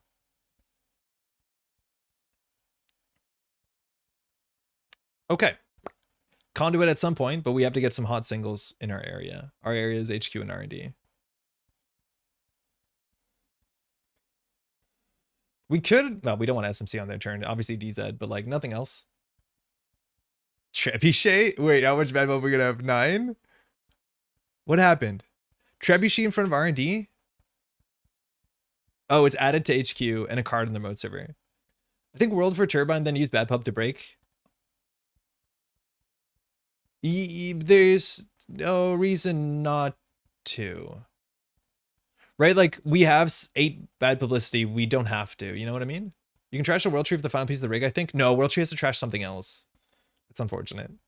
SMC Turbine, RA Cubon, World Tree Cubon for Buzz. I think we want the Cubon because it's good. So we lose here if there's a seamless launch in hand. Okay, thinking. Maybe the last big think. So if we run archives, we can SMC with bad publicity to get down the turbine. Then we can install the Slap Vandal with Arissana and then World Tree the Arissana. That will leave us with full MU. We'll have everything down. I think that's probably the best. And then we can just start running. We'll have 3 clicks to run. We don't need the Cubon. I think we can run R&D relatively freely. Archer is the worst case scenario, but if they res Archer, it's not great for them because they're off game point. On 6 strength with the Buzzsaws, each of these Valenchows cost us 4 credits. Still kind of expensive. This might not be an agenda, mind you. Aurelia can do anything. But this has to be a 5-3, and I'm assuming that they might have a seamless or something in hand. But I think this is the play, right? We run archives. We use the 8 bad publicity. We do this to get whatever. And then we use Arissana to install the Slap Vandal, because we have the MU now on here. And then we use Arissana to Slap Vandal, the Trebuchet, into the turbine. So we've done it. Turn 11. We should have done that way sooner. We probably should have understood into this matchup, you have to build this board state. And then obviously 8 bad publicity is a bit much, but okay. Now if we run HQ, it costs us nothing. It gains us a credit. We get an access. That was an Rashida. So there's a chance that they drew multiple agendas. The question is, if it was a regulatory capture, they would have just scored it out. But there might be an agenda in hand. HQ is just a click. Turn 11 to a 50-minute game. Jeez, we haven't played any other World Tree decks. So we can run HQ, get an access, run R&D, get an access, run HQ, get an access. I think the remote server is probably too expensive, as much as we have 8 credits. And we make a credit off of this. So take that, Winchester. We made a credit. The Cubon would be sick here if we had the MU. We probably should have realized that we don't have the MU, and the Turb Knob Cree's been in our hand. Hedge fund. Okay. So now we have to run R&D. There's going to be a bit of boosting here.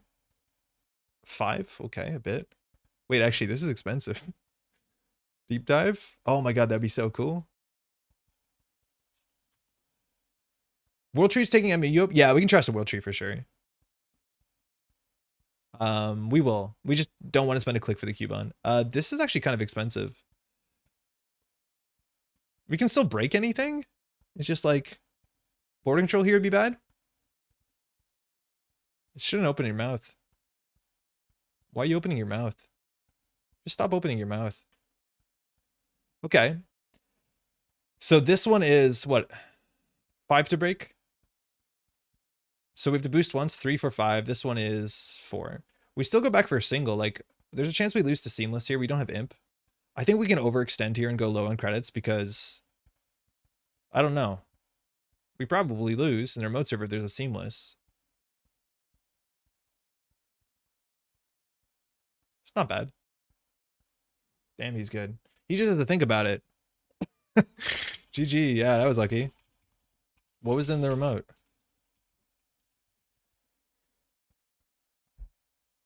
Yeah, can you score it? Yeah, we've been saying seamless, but I think Audacity is more likely here. Even a slash and burn potentially. But yeah, that is a 5-3. That's what we were worried about. The question is whether London can score it out next turn or not, because we haven't seen any way to get like advancement acceleration. Could have saved a credit by giving the Corp 2 on each Valen Chow. Oh, 100%. Yeah. We could have saved a fair bit. Oh, cool. This card. Helheim. All ice protecting server gets +2 if they just trash their whole hand. For what it's worth, that's actually a really bad server for that, because a lot of times you just get through Valen Chow. Well, hey, Slap Band will not. But like, yeah, if you have more money, you can beat that Brown, you can click through. But that'll get us for sure. And it's an Archer on the outside. Okay, that'll get us for sure. Yeah, there's a whole bunch of like really gross cards like this, like Helheim servers. Had a reg in hand. Helheim servers. What's it called? The corporate troubleshooter. That technically are like really good into this, but at the end of the day, like it's really bad into Simulchip. So these like window of opportunity cards. Yeah, but that would have got us. This card is really weird. You're gonna do it during a run. I wonder if it's worth something in Egg Infusion Glacier, right? Uses Malapert to Rashida. Oh, that's really cool. So the idea here that I haven't seen is, right, like you use Malapert to get a card, and then you Arella that card into the server. So obviously it's a Rashida with advancement, and like we don't know if it's a Rashida. They have to do this first and reveal it's a Rashida. It can't be an agenda. That's kind of fun. It's a bummer that this is really bad into Hermes. Seems like a curse one influence wands of PE include. Yeah, I know. Where you don't care about your hand. It also lets you at instant speed too, right? If they run HQ and you just have snares in it, right? Like just trash your hand. And then after they've committed to access, right? These sort of cards are not healthy. Nobody plays them. They're abstractly good, but gross. Like I think that just says ice fires. Oh boy. How long can be bonkers since it boosts the whole server for the whole run? Yeah, I imagine that once you do one ice, that's enough. If it's not, yeah. The fact that these are big, actually, we would have to break them. We don't have money.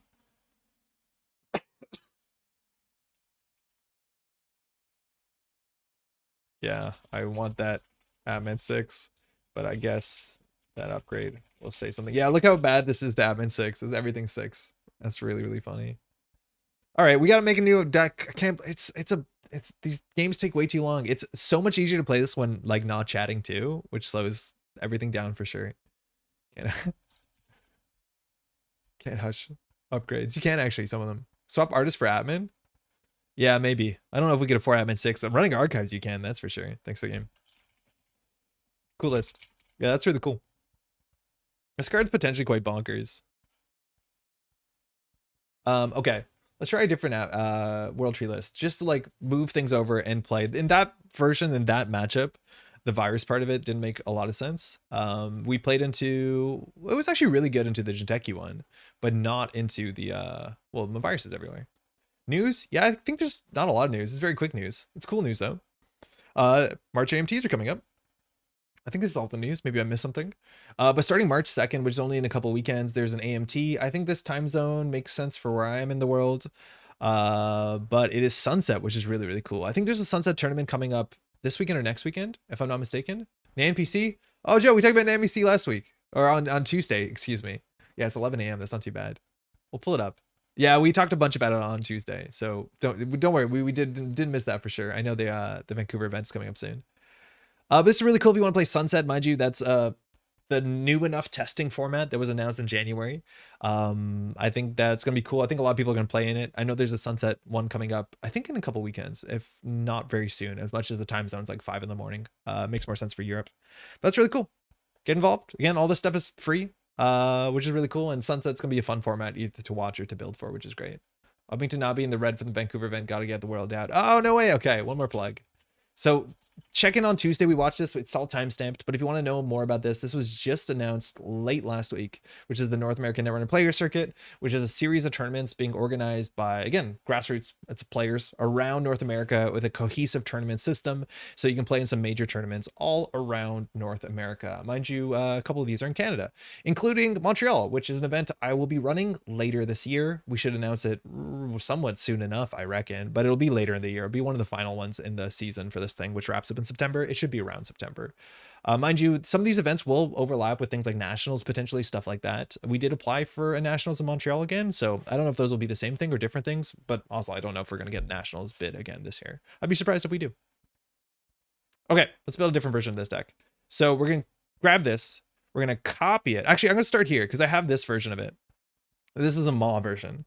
And so largely it is the same deck, but we've moved our influence around for a slightly different package. And so let's talk about it.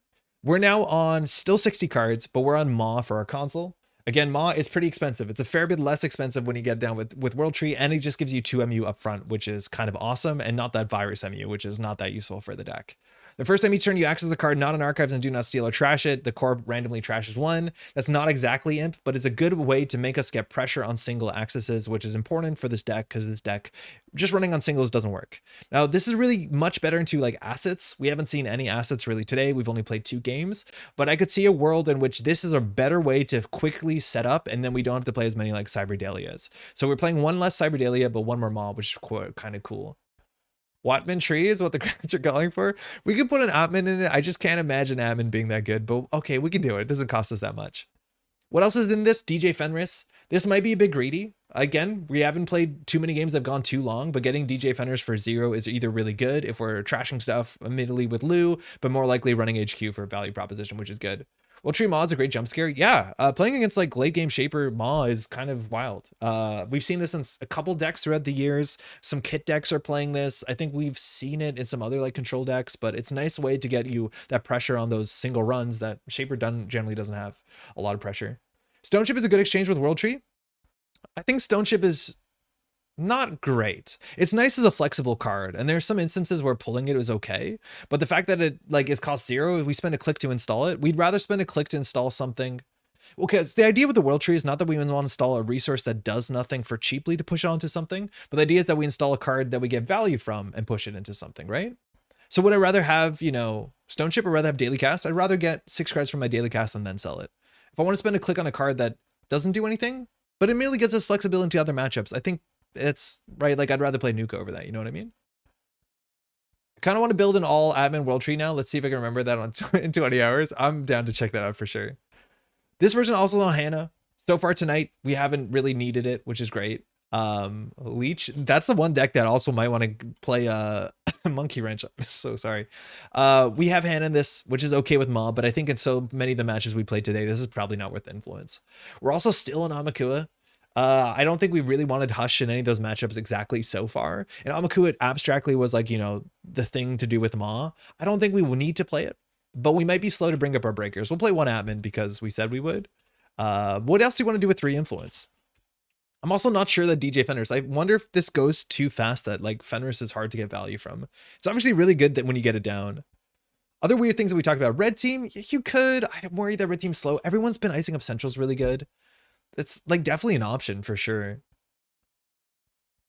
Admin means the Monkey Wrench different strength modifier is relevant until they trash 1 ice and suddenly can't break any of them. Yeah, but you played Monkey Wrench. The thing is, like, I think it's hard to rely on Leech when you also are playing, right? Like, there's so much virus that relying on admin Leech also seems kind of difficult. Like, there's a chance too, like, you can play Ice Carver in this deck, right? Like, you can pull it. I don't think it's great. You can. Chesva. Oh, Chesva was the other one we wanted to try. I think that might be a nice slot. Mind you, it gives us late game econ engine. We have more MU in this version. Obviously, it gives us money to like trash things and install Trojans. It's whatever. Twinning Flameout. Flameout's actually really hard to get value from. So Flameout was like a core part of a lot of the early versions of this deck, and then you realize that you don't actually have anything that you want to put on this thing, right? Like we're not playing Mayfly, we're not playing Euler Gauss. Trojans don't work on this. SMC is the only program that works on this because, well, you don't want to like buzzsaw it out, right?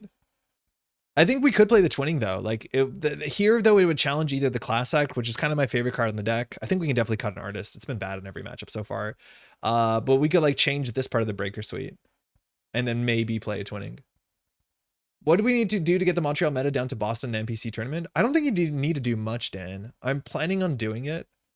I'm going to ask around to see what's good in terms of like, yeah, I don't know if they're casting it or playing or whatever the option is, but I'm planning to get down to Boston at the end of May. I'll spread it to the Montreal local Slack to let people get the time to plan for it. That's more important. You can use Flameout to charge your admin for the 1 critical run. Yeah, you can. You're technically using the program, but like that seems cursed, doesn't it? When you admin for 6 and then it goes. Because you can't get it off of the Flameout. Is this fine? Does every card have its slot? I think there's an argument to like play 1 less Peachachon, 1 more Cubon, like a way to like aggressively contest ice. I feel like we've spent all our influence. This can't be that bad. I think this might be a bit weird. Because by the time that you get this, permanent breakers are overrated. The first version that we played was like Euler Gauss. And like we just played multiple of them and just Arissana them into the void. And it was kind of fun. It honestly was kind of fun. And it might be more aggressive. Because like getting out this whole turbine rig is like doable and cheap in this deck, but is a bit clumsy. Okay, this opening hand's good. Draw once. Yeah, we can do that. Drop Chesvad's twinning. Yo, XTG, how's it going? I wonder if we have to play 3 urban if we want to do that. I wonder how soon we pull the twinning. That's another thing, right? Maybe we can. But like, okay, hold on. If we do this, we would have to probably play another Trojan. I don't think 5 Trojans is enough. Yo, Radish, Euler Kit's really fun. It's been a while since I've done that. Because the only thing that charges the twinning right now is urban. And we have 2 urbans. And urban is contextual based off of our Trojans. Change to UAV earlier. Yeah, maybe, but we might not have the Trojans. Maybe that's fine. Let's try it. Let's give it a shot. How's it going, by the way? 3 Cubon and call it a day. I like the Cubon as a way to like just drop on an ice while we're running and say, Reza, what are you going to do? Right? Like that's obviously the value of Arissana. And just face checking. Like it's good. It's why Arissana is great. Pack more Trojans. Let's see how this goes. Slightly less cards. 58. I think if we want to play more Trojans, we could play 60 and play 3 Cubons. Cubon's okay into World Tree. If it's an early card, we just run the remote server, install the Cubon, and at the end of the day, if they like res the ice, we're happy. Maybe that's right. Let's try it. Yeah, let's try it. Maybe that's fun. We'll play clean 60 again. We'll play 3 Cubon. And just like be as aggressive as possible. Oh, we also could like, in theory, we could play Botchless Slap Bundle 4. Botchless is not very good because you can't bounce with Urban. Like, I don't think I'll play Boomerang. More World Tree Brewing all day. Seth, how's it going? Crap. Like, is this the deck that you play one copy of the what's it called? The time travel machine? Time travel machine? What's the flux? Right? Like you can flux the twinning. That's not very good. I wonder if Propeller would be a good inclusion. I think if we were going to cut Cleaver, we'd probably end up on Propeller or Gauss. I don't think I'd be excited to do it because generally then you need to use your simul chips on that.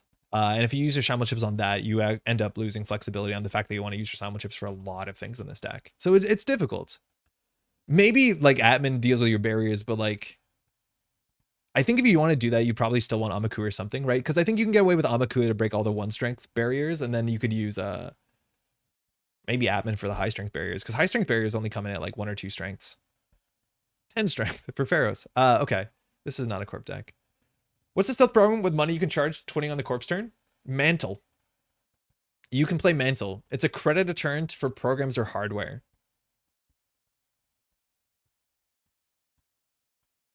F it. Yeah, Mantle. Let's play Mantle.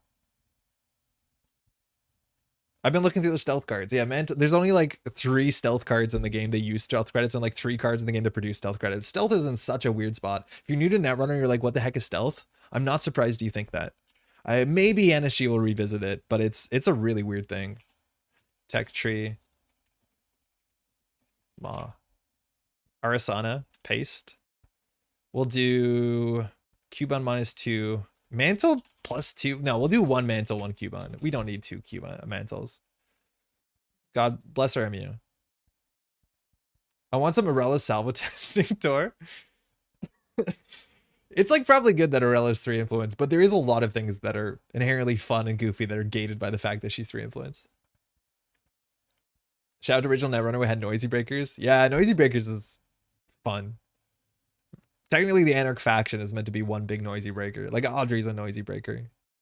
As much as not technically. Did Noisy give you tags, or they were just like weird? Smoke was such a fun idea. I miss those days.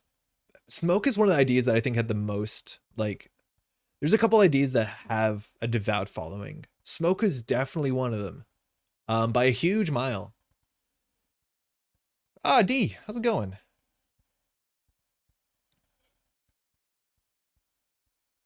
Okay, cool. 44 PD. This can be a tough matchup. We have an early slap. We have 2 creatives and a Cyberdelia. So one of these cards in our hand is not good. The early slap is okay for Magnet. Hey, thanks. You too. They depleted recurring stealth credits. Sick. I don't love this hand. It's money and a slap vandal.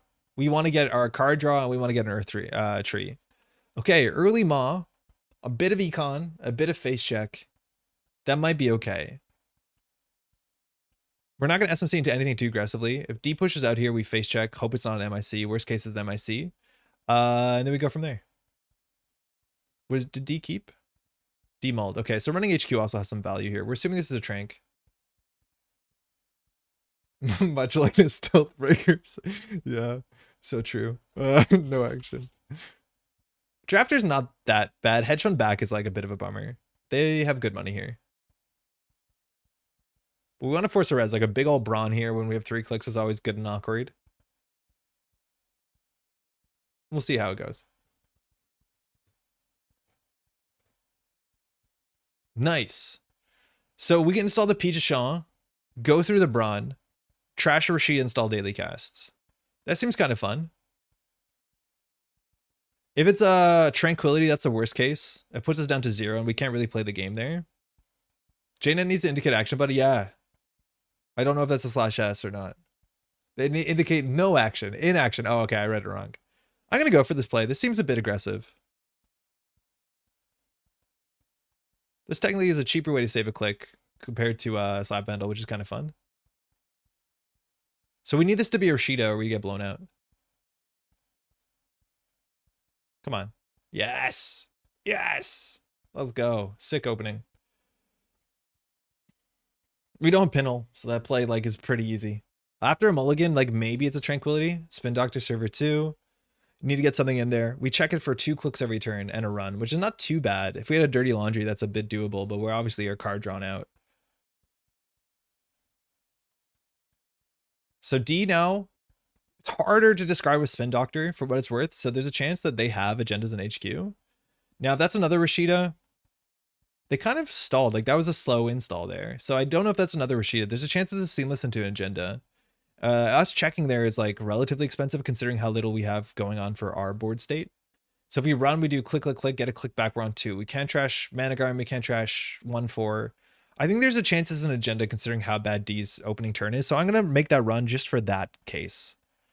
We'll have a click and 2 credits to seal ACOL, which like is a pretty cursed in this remote server, but I'm making this run only because D paused and I think D has to play out of a bad board state here.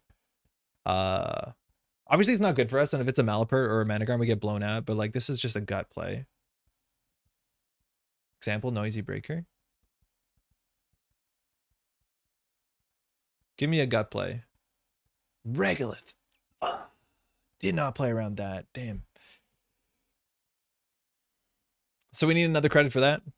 Couldn't click for a credit. We're going to draw here. That's very, very bad. The tides are going to change pretty heavily. As much as D probably has 2 agendas in HQ, we just have to figure out a way to make that single axis make sense for us. So D probably doesn't have to dump the whole Regolith. Can just get a nice out somewhere. Yeah, there you go. That makes sense. Because we might have just gone credit, Maw and go. But this is a really slow opening. We have no card draw. Draw. Ugh. The cards we added are not very good here. If I drew an imp, I would have been pretty happy. But unfortunately, we have Atman 6. The biggest dream we've ever dreamt. Oh, Cubon's cool. We can't really afford to go to a drafter, so we can't face check that easily. This is not good. So installing the SMC like saves us a click abstractly if we're going to run. But like here, we probably have to World Tree next turn and get something with this daily cast. So we'll be on credit 8. Daily cast becomes another daily cast. It's something. It's not great. I think we'd actually go for telework sooner.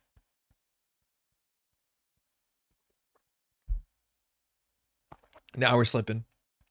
We did 1 check too many. And the ice is there. So that's probably an agenda. D probably has an agenda in hand.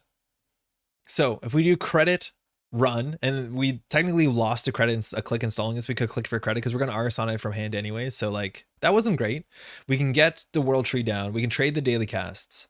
We'd have to trade it for something cheap. So if we hit, I think that's the best thing, because if D scores out, probably with Seamless, that's all it is, unless we get totally blown out by the 3-2. So we're going to run R&D here. The axis is worth something. I'd rather run HQ, but we can't contest a drafter that quickly. A slap handle would be reasonable. So we're going to do credit first. We'll run R&D. This team one saved at the moment, but it was just using Ace of spam to build up your full up, draw the deck, YDL for money, then biotic spam combo. Okay, yeah, we lost a click here. We could have Arissana the SMC down. I mean, this. So we'll go for the World Tree. This is going to bottom us out, but we're going to get the Telework, which are going to hit this turn. Tranquility up the top. Okay, not great. We know this is probably either Rashida, but more likely to be an agenda on this board state. Turning 20 in the corpse turn with mental feels really good, and Zion enables After Image and Best Breaker. I haven't played After Image in a long time. Like, a lot of people didn't like After Image because how bad it was into Anansi, but like the game is kind of different. I don't think you're fearing Anansi all the time. I think we draw once here and discard. We should have done that first. Yikes. Not that. Okay, Rashida. Spin Doctor first. Does D not have agendas? After Image is fine against Nancy with Ice Carver. With Ice Carver in quotes. Yeah, you had to break it, which is like still pretty expensive. Sounds like Stealth Ari is the next deck. The problem is there's not a lot of stealth cards, right? Like there's no stealth payoff besides Breakers and Moo Safecracker, which is a terrible card. Like the payoff is just like, it's, now we're cooked. Oh, this is really bad. There's like, yeah, Blurby, how's it going? There's 3 stealth cards, and then there's 3 cards that use stealth credits. The 3 stealth cards are really bad. It's Mantle, not great. Penumbral Toolkit, really quite bad. And Trickster Taka, which is fine, but a lot of influence. And then it's like Penrose, After Image, and Moo Safecracker, which like, some of those aren't bad cards. Okay, so D probably has here Seamless into advance. We can charge the server on 3 credits. We can slap Vandal through some stuff. Hagen eats our World Tree. That's really quite bad. We've gone too slow. D has got the money. This deck is performing really poorly tonight. And I don't think I like this Maw in our hand. We weren't meant to draw it. So we can draw here. I think we just have to start making some like risky runs. So we'll Telework. We'll run HQ. There's probably another agenda in there. Taka, Pen, Number, Tip, Mantle. Yes. No action, because we might need a breaker here, but we get blown out to Mars with Braun. I like the numbers on After Image a lot. I just don't like needing to run 3 mantles to play it. Yeah, I don't think you run 3 mantles. Okay, so we have 2 options here. We're gonna Arissana and slap Vandal for sure. So this is not that bad. So the Gatekeeper, drop to 3 cards, reveal to 3 agendas. We'd rather not have that happen. I know that we're not going to get our World Tree this turn, but I don't think we can allow D to filter a hand here. We can come back next turn. 2 mental Taka is good enough. Backbone for stealth. I think it is. I think Taka goes pretty far. I don't like this. We probably should hit this. And then, like, I don't know what we're World Treeing into. This is really quite something else. If we throw out the twinning, we can't get it back. Like, there's literally no way to recur this. Oh, man, this is a nightmare. We can't face check last click for drafter reasons. This is probably going to get trashed if this is another Rashida, but I think it should be an agenda here. And then PD brings back the Seamless, probably. I'm just going to draw. We'll throw out our worst card. That's a good draw. 2 Slap Vandal maybe is not that necessary with a Simulchip, but I could see the Q-Bomb being a worse card in hand. I don't think we should be like holding on to these. I think the Maw is necessary. And like getting a Seamless from hand is important. It looks like D is going to over-ice HQ. And I think keeping out the World Tree is more important than pushing yourself forward. It's weird. It's like we have the pressure like a criminal deck, right? Like you play against this the same way you play against Sable, which is strange. It's not the way a lot of people play Shaper, which I think keeps people out. Tranquility, okay. I think that's the second Tranquility, right? Still nothing. Okay, so HQ is open. As much as we don't have the right breaker for it. Let's Diesel for something. Okay. So what can we do here? We can get through this Gatekeeper. I think there's an agenda in there. It's been a lot of cards. We've only filtered back non-agendas. If we go through the Gatekeeper, we can go through it and make some money. This Gatekeeper is not going to be long for the world, and we're going to lose all our Trojans. That's okay. What do we do with Arissana? We can trade the Telework for another daily cast. That's fine. We need to get our money up. We can get a Class Act here. That would be good because our card draw has been really lacking. This has been our first card draw card. I think that's been not great for us. So I think we can run through it, man. Do we just get a buzzsaw down? At min 0. Do we just get a buzzsaw down? So buzzsaw costs us 6 plus 7 to break. So if we hit the telework, we can run. We're on 7. Thinking. The problem is like we're gonna overcommit to this buzzsaw and it's gonna break nothing else, right? It's not even good into gatekeeper. It's only good into this gatekeeper. I would have Amakua here if we could have it. I would pull Amakua. I think we just have to run another server. Just force D to res stuff. No action.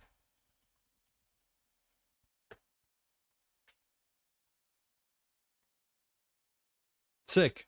That's really good tech into us.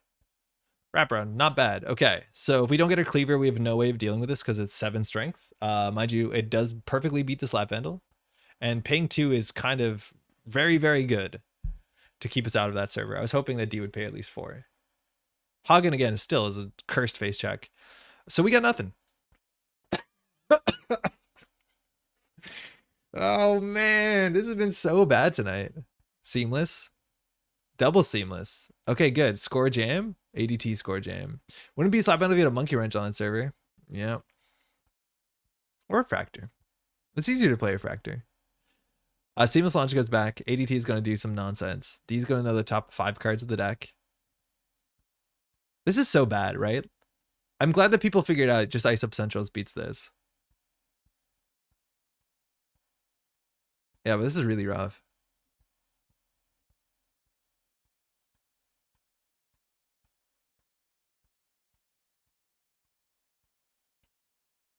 How big of an impact would it have been if we could trash a Regolith? I think it would have actually been pretty big.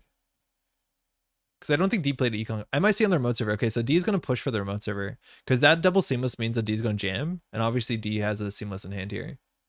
Tranquility for a card. So last click draw. Not every corp can afford to ice all centrals by turn 3. I think most can. I think the fact that we like forced a Brawn res. Like it was just the Regolith that slipped through. That was a bit too much for us to deal with. It's like really annoying. Like Gatekeeper wraparound are really cheap, really hard to deal with. Sometimes it's humorous to think about how often Ice Up Centrals is the answer to a lot of things. It's just for some corps it's really quite hard.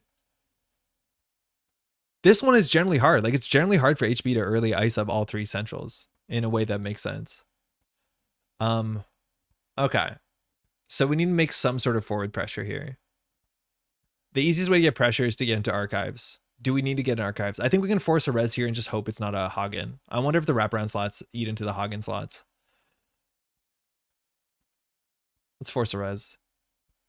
This server is beyond our possibilities on 2 credits. 2 credits is just enough for Slap Vandal. From hand. Technically, we need 1 credit to move this one around. Hate to see a Hagen here. If it is, I think we scoop. I think if it's a Hagen, we scoop. Because the Hagen brings on the World Tree and then we're like in a very, very bad spot.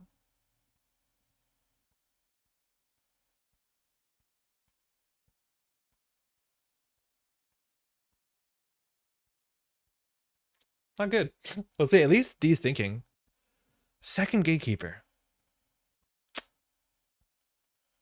You can save slap to save up program. Yeah, I know, but then it's like, what do you save? Oh, you're right. We don't let the Ender run fire. We let the Ender run fire, excuse me. Yeah, that's probably how we have to deal with that. Yeah, 100% that's how we have to deal with that. All right. D knows the top 4 cards of the deck.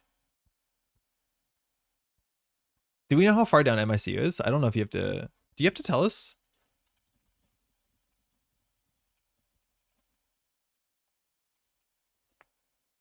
I don't know if you have to tell the opponent. So ADT says, look at the top 5. You may install and res one of them. There used to be old rulings in the day where you have to say, like, this is the 2nd card or this is the 3rd card. But I'm not actually sure if you have to anymore. There's obviously a lot of information in that. I don't know if anyone knows. Thank you. So it was the 2nd card, which means that this card on the deck probably was an agenda. I think D jams agenda in hand. Now this Gatekeeper fires, D knows exactly what they're drawing into, and then this Gatekeeper goes low on strength. Man, Gatekeeper wraparound. Amakua would have a field day here. We would pull it.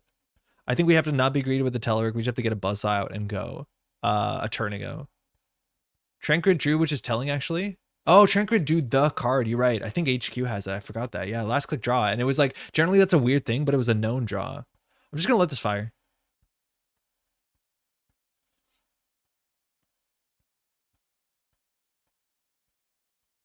So this will shuffle the deck. If D wants to. Mind you, D now here, the bad part of the gatekeeper is like D wants to score this 3-2 or 4-2 in their mode server and then the Ikwa. You generally don't want to score 4 agendas. And like this has to be an off-world office for D to have some sort of forward momentum or Rashida. Full cap. Oh, are we getting yodeled? Is this your digital life? That's not good. Oh, that's really bad. How is this going so bad? Telework, credit.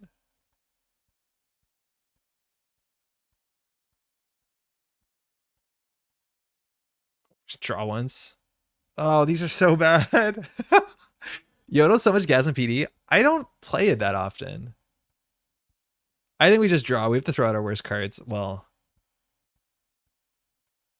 this is awful. I think we spent too much on the early with the second Braun run. Really cost us. But we're not showing off anything here. At least it'll be over soon. Tell me about it.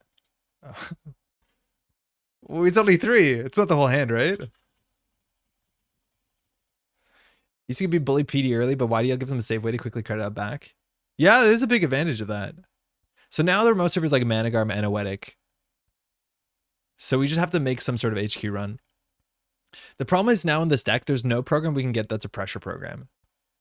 There's literally no program we can get here that would pressure HQ in a reasonable way. There's one agenda in here, Anoetic Managarm. Could be Spin Doctor protecting archives. D's going to score an agenda and then jam an agenda. So we'll probably see like Seamless Advance, Tranquility. Lumina will be the worst case. Install the 5-3. Does D have enough money to do that? Barely, but I don't think they need enough money. There's Braun MIC into Managarm is enough. Vovo would be sick.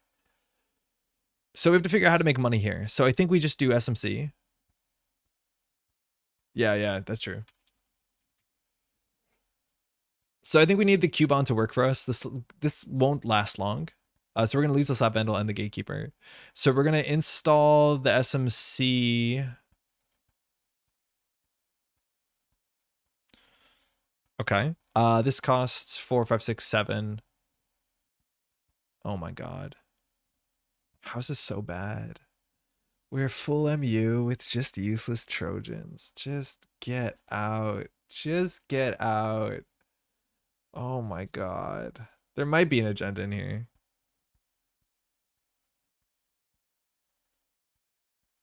This is so bad.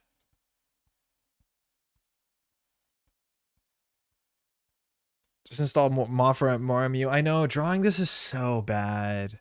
Not that we would like trade the Simul chip for it, but like... No. Drafter. Okay, at least we can run this. The drafter will be on HQ in a second. Is D also getting yelled at for bringing a tier 1 deck? No. No, not at all. But very funny. Have to, just so it doesn't get on their mode server. So the drafter being here is a problem. That might stall D out from scoring out. Was Eric offended? I know he said I just queued up. I didn't know. Luminal. Okay, Seamless is back. We're very lucky to have gotten the Ikoa. Now D can ice up HQ. If D doesn't and does at least a single advance, that's probably the Ikoa and we have to win on Centrals. Luckily, Centrals are wide open. So we have to do something buck wild to win here. Now, we know where 1 Seamless is. We know where 2 Seamless is. We only lose if this is the Ikoa, which requires advanced Seamless. Now, we have a chance of winning here. We do have a chance of winning here. All we have to do... Mind you, Conduit isn't as strong because we don't have Nabkiri. But if we... Simulchip the Cubon onto R&D, Arissana the Prisha onto the table, World Tree the Prisha into a Conduit, run R&D, get Luxac, win. That's it. It's that simple.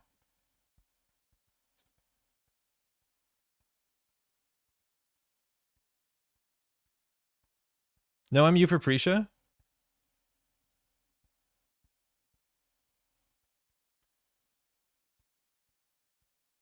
That's okay. We only need the Cubon for 1. MU for preacher is so correct. What? Huh?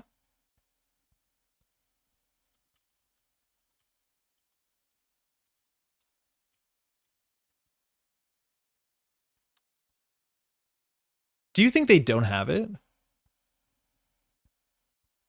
That would have to be the exact seamless in hand and the last Eikoa. Sorry. No MU. So how do we get around the MU? We trash the World Tree. So for that to be cool... No, there's no way. Because we need the World Tree to get the conduit, but the World Tree cannot trash itself. So we run R&D. Hold on, no, we can do it. We run R&D. We break for one. We World Tree the Cubon into a conduit, and then we simul chip it. Yeah. That's cool. Now we're thinking with portals or whatever, right? This is cool. We can do it. This is smarter. I'm embarrassed to play this deck this late in the night. So breach server, trash this, get the conduit. It's a Managarm. Not a great start. Place virus. Run R&D. Imagine the Peachashan. The Peachashan, we don't have the money to support this. So then we'll get the, okay, hold on. We have to trash that. Thanks, World Tree. We'll get the Cubon in here. So we have to get really, really lucky. And like a single ice throws us into the Stone Age. Click conduit. Oh my god. Yeah, okay, fine. Okay.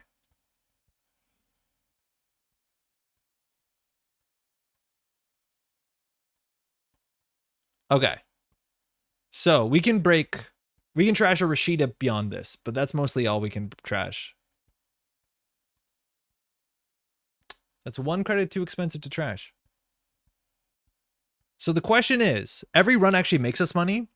So it's in our better interest not to trash the click for a credit and run to see 2 cards. We might as well make 2 runs. Let the shuffle fire.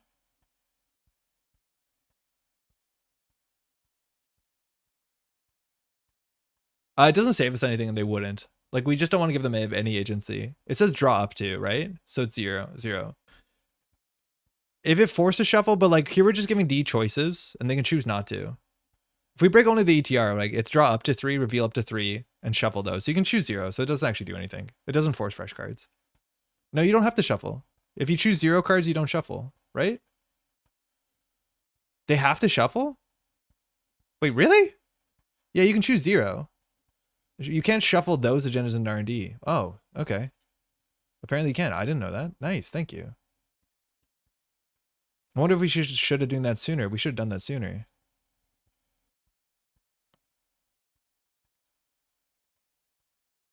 Okay. Yeah. That's because NSG. Mean. Oh, shit. Conduit.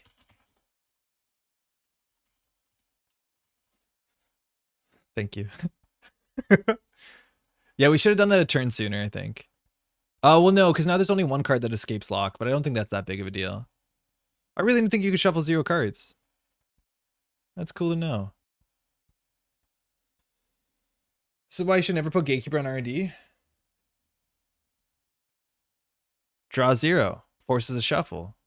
Sick. Yeah, technically always drawing 0 is correct here. Okay, I can trash this dink now. Oh, but then I don't have Ikoa credits. It's okay. It doesn't matter. Was that wrong? Trash... Spin Doctor can shuffle 0 cards back. It's very cursed and it upsets me. I'm sorry, Zeph. I think it's important we have strong reactions to these sort of things we care about, though. Okay, the Ikoa is in the remote server. That's what we're playing around. So why are we respecting the Ikoa? It's brought up at Nats? I didn't know that. All right, 4 fresh cards. D could purge. Would have purged a while ago, I reckon. Maybe not. Uh-oh.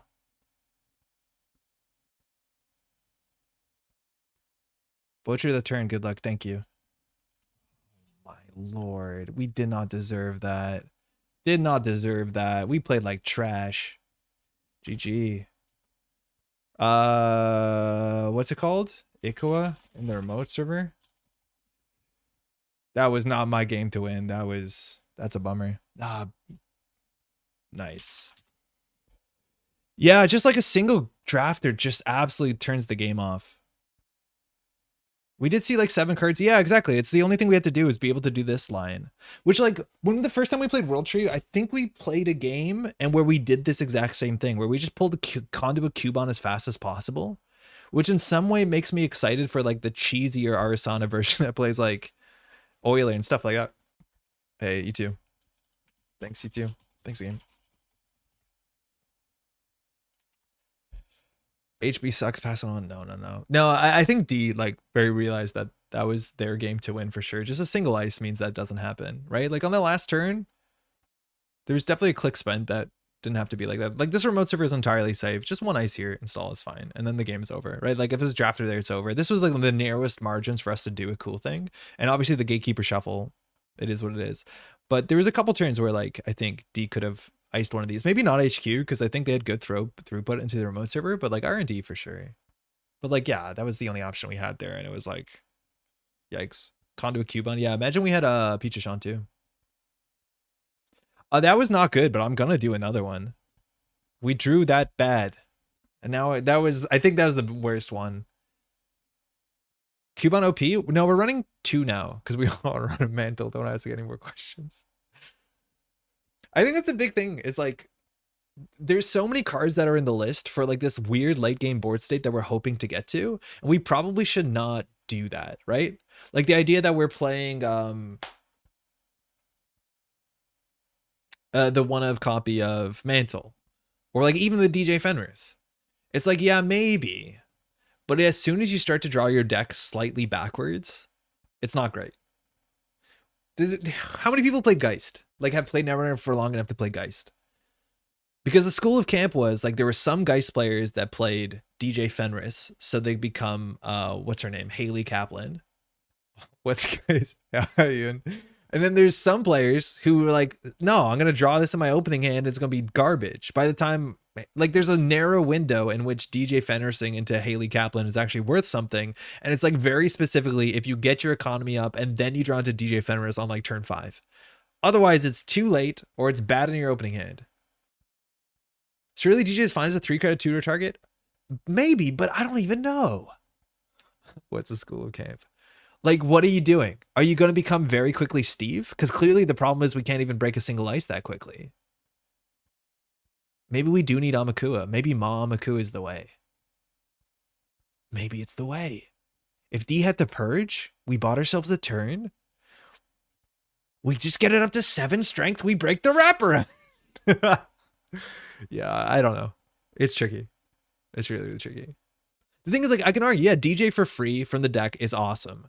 But, like, in what board state are you trading a daily cast for a DJ instead of a daily cast for a daily cast? Steve could replace the artist? Yes, but I think the artist could replace the artist. As in, no card could replace the artist. As not in the artist is irreplaceable, but the artist does not need to be replaced. It can just go, right? Like, I think that's the more apt line, is that we probably should put all our influence on ways to set up and be good, as opposed to payoffs for when we're set up. Maybe Pinhole too, right? DJ can get you more daily casts. I feel like we're in that ASOS pawn shop argument where it's just like, install the SACCON and sell it to the ASOS pawn shop. It's like, yeah, but like, I just, yeah, maybe. If you're in a pinch, you pay 3, run archives, make it a better card for that board state. Maybe. It's 11:20. We can maybe do one more. Speaking of maybe. There's so many other versions of this list I want to try too, right? Like the console slot is so fun. I don't think Virtuoso would be the easiest one. I think Masterwork is like 1 or 2 hardware short of being kind of cool. But I think that's a lot of influence. I even think like District 99 is worth something because you're constantly trashing your stuff. And then you can have recursion, which is like very rare. Like that in Shaper. Okay, op fast. Could be fast events too. We've played into a fair bit of fast events. I'm thinking this is probably the Brandon's list that has Jai's name on it for some reason. Hey. Thanks, you too. What's worth recurring in Shaper with D99? Trojans, Teleworks, Simulchips, It's not easy and not obvious. Like, I don't think it's the first or rate order optimal option, but it's something. Op is the matchup that you definitely want to hush for.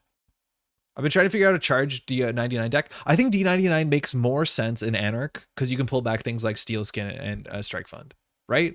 With Audrey. Obviously, you have to trash program the hardware, but like once you get to the bottom, and maybe you don't need to do that anyways because you have buffer drive, but like I know I've played max 100 card max decks, which are not like consistent or like competitive, but like pulling back Strike Funds into a death deck is like, not Strike Funds, Steel Skins or I've had worsts. Cold Lava Mulliganed. This is a weird opening. Technically got the list from me. Oh, I didn't know that. Okay, very good. This is a hand. Yeah, this is definitely a hand. Slap Handle's not great into op besides specifically the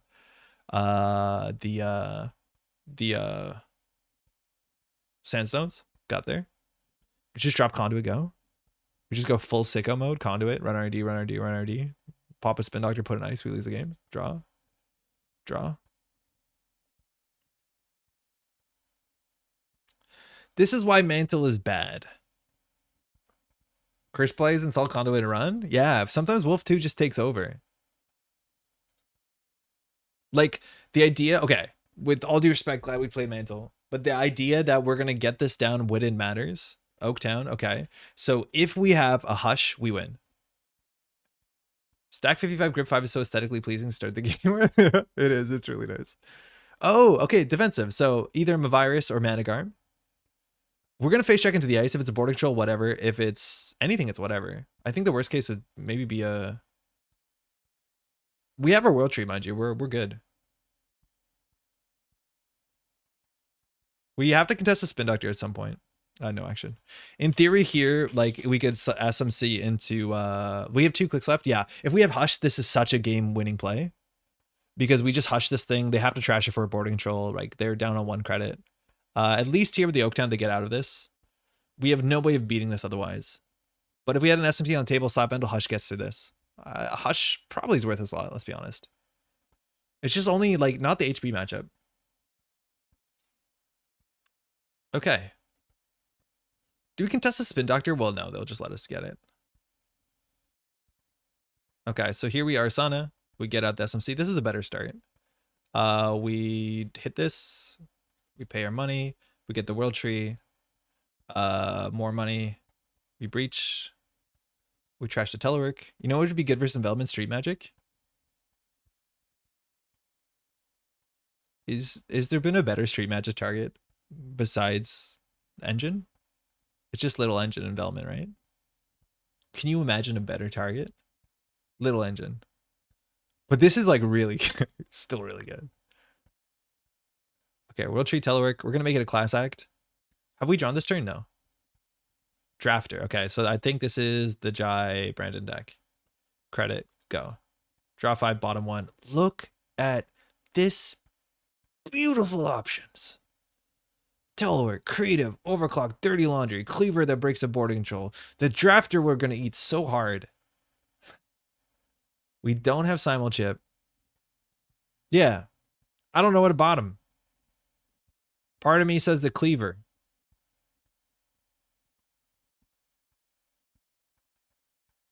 Give up Overclock?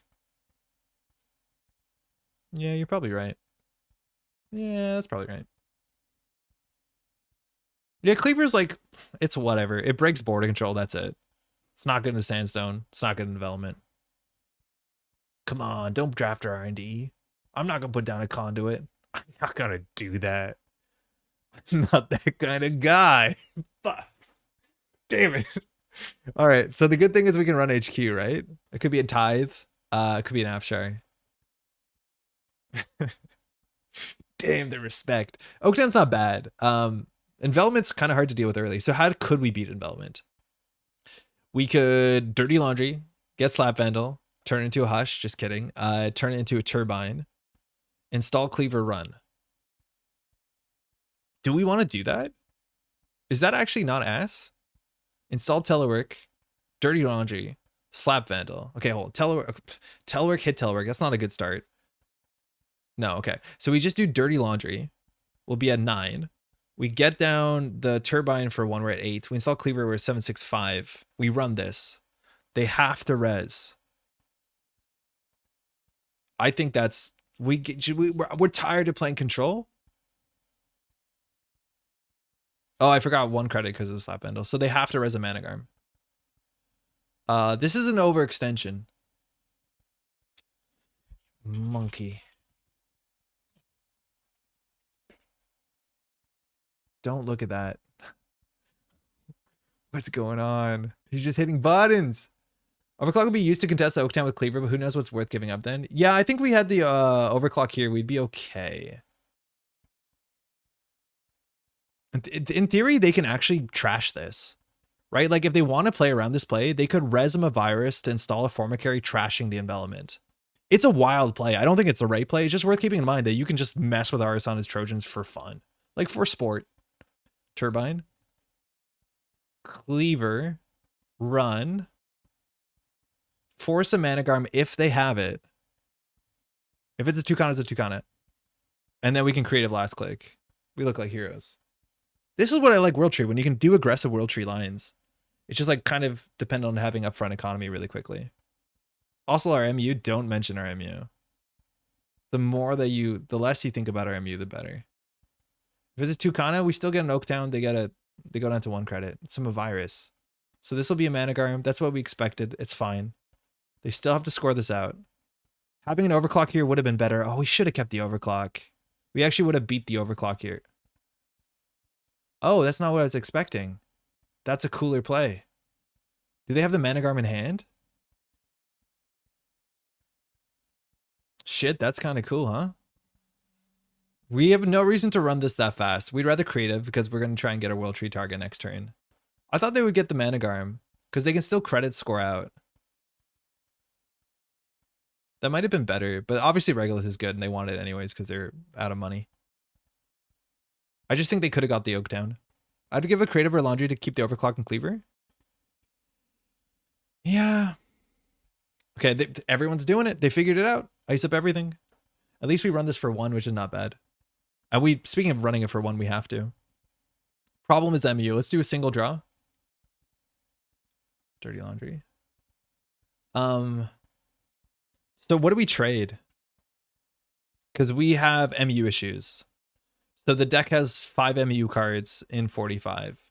So I think we just get down the Spin Doctor, then the Regolith. The other order would be cursed. They probably wouldn't shuffle it back.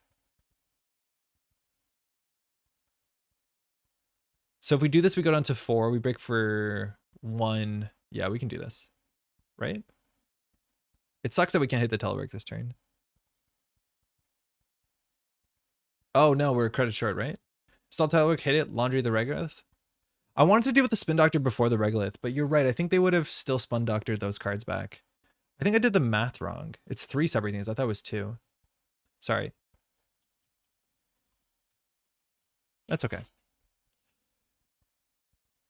Yeah, I saw the 2 and I just thought 2. Yeah, I think the Spin Doctor probably wouldn't shuffle the Regolith back. It's a 1 of those, so there's some value. If they had another Mavirus in hand, they would probably leave the Mavirus and take the Regolith back, because the Mavirus becomes a Regolith. No, we're good. Did I hear Spun Doctor? Yeah, you Spun Doctored. It's the past tense. So we don't have to show the telework here. Obviously, if we're clicking for credit, we should just be working on the telework. If we draw here, we'll get a filter draw next turn. I think we can just show this. I don't like these sort of plays where we just get this down last click. Technically, we're really weak to Trojan Horse here. Not that if we click for credit, it would be that different. You got Earthrise? Yeah. Yeah, we've got a couple. Velvet's gone. Okay, so that'll be a 4-coster. So Border Control Hordem or Winchester in their mode, I guess. It's good money for them. TCA Earthrise probably good there. I think we want to keep the TCA forever. It's so important in this deck to keep the TCA for as long as you can. I think the telework is going to become the next thing. Like the TCA is one of the few resources that actually has, like, in this deck, value forever. Okay. Cubon. Trojans are like kind of hard into op. Here they probably have an agenda in HQ because we've gone through a fair few cards. We've seen 1 agenda. We face check into HQ here. It's more likely to be an Afshar. If it's a Sandstone, whatever. We know it's not the Drafter. If it's a Tithe, it's kind of whatever too. We have a Slap Vendel. I don't think we Dirty Laundry HQ, but we run HQ. Actually, we could Dirty Laundry HQ. 100% Winchester? Oh shit, Winchester's really, really bad. You're right. They mulliganed though. Yeah, I guess we have to respect the Winchester because they mulliganed into it. MU again? You're not wrong.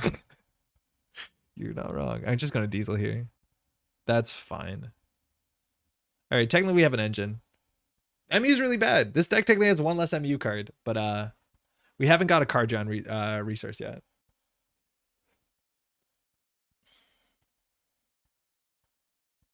You again. Yeah, that's a problem with committing to this too soon. Okay, Stavka is an issue if we don't have a simul chip. There's a lot of things that are issues here. Let's draw once. We should have drawn before that. Admin. This is a really bad admin matchup.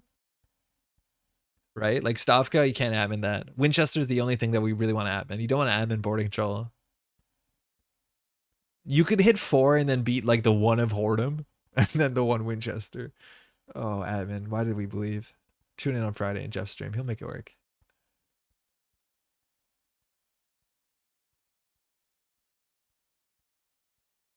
Yeah, admin's really bad. And losing a draw is really important in this deck. You don't lose the draws. Do we diesel? I think we do. Diesel goes to up to 8 cards. We install 1, 7, discard 2. Seems fine. Not what we needed, but totally acceptable. So simul chip means we can flicker if we need to. What do we not want here? Twinning seems fine. Peach of Sean we definitely don't need. Slap Vandal's good. This deck is weak to Conduit. It's just a drafter. If we can get down our Echelon and our Cubon, we can actually draft her through. It's a toolbox with 2. You're going to have cards that aren't always applicable in all matchups. Yeah, but I think admin's applicable in no matchup besides the outfit. Right? Like, I think we saw the best 6 admin deck ever, like Brawn outfit. I just don't think admin's really good into the modern meta. Do we have an SMC in the bin? We do. Okay. So we could MU barring. Like, I actually think we probably trade our simul chip into a Maw. And then we like flicker the cleaver in or out. Yeah, I think we have to do something really, really aggressive. So we'll do that. Admin 5 is a lot cheaper to set up Jinteki than Turbine Breakers. What does Admin 5 break though? Just Anansi. Vampy is on 4. Atini is on 5? Atini's on 5? Not very common, but I think that's it.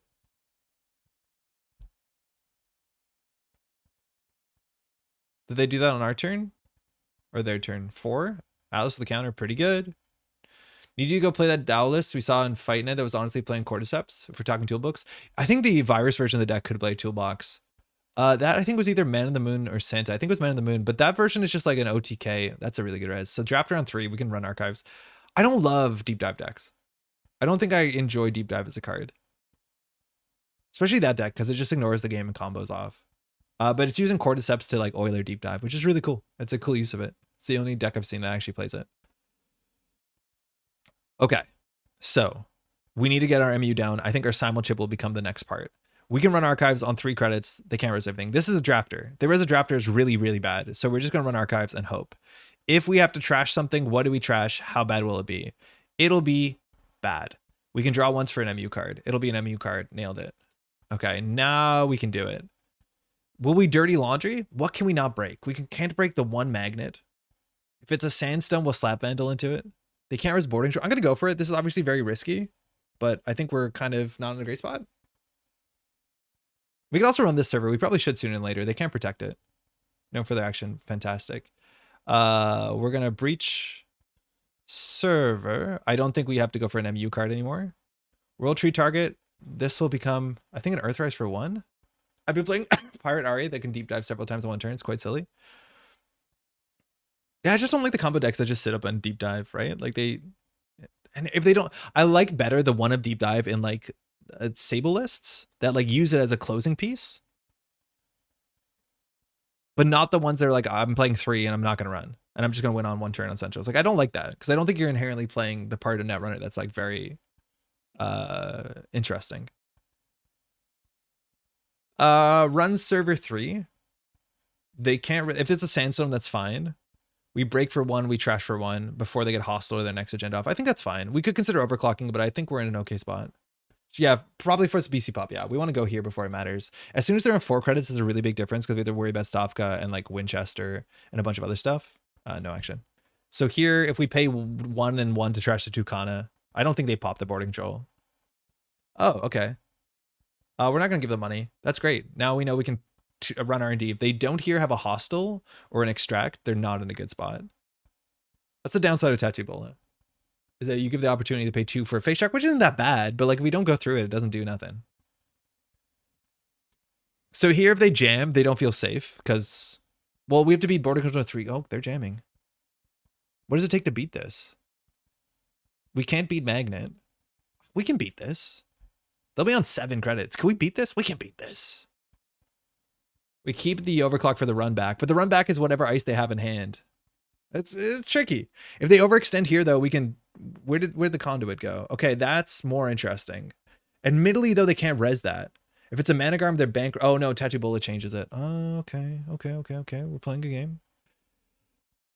SMC gets us all cards. DZ is money. Simulchip is a flexible economy option. They can't run R&D. If they score this, they're basically on game point. Because if they score a hostile, they Atlas for the last fast advance piece. We have to be able to deal with this. If we go through this, they're on 6. We break the border control. On 6. Tattoo's cracked in this deck. It's okay. It's you need a 2-coster. It's fine. Thinking again, why we run a have Hush. Then we have to run back through whatever they have and a 3-coster. The 3-coster is a Sandstone. We slap Vandal it. That's totally fine. Whatever the ice is here, though, we have to face check into it genuinely. And then we can respond to that. So this is a really important choice. Now we have SMC in the bin. I don't know if we need another MU card. We do if we're going to introduce an SMC. The other option is just running R&D.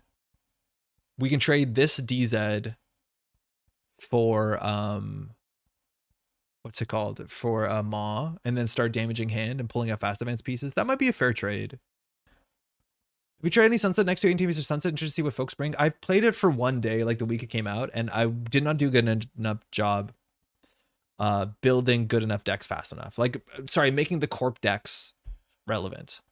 Because we were just behind on card draw. We didn't compensate. Yeah, Maw sounds good. I think I like the pressure play on R&D because we know this is a drafter. And then just try and control the game, because then we also can do twinning Urban Art Vernissage. If that's the case, I want this. So I think we run R&D, we trade the Maw. We lose the daily cast chain, which is a bit of a bummer. Swapping MU cards, I think it'll probably drop down to 4 MU. Yeah, which is fine with this, right?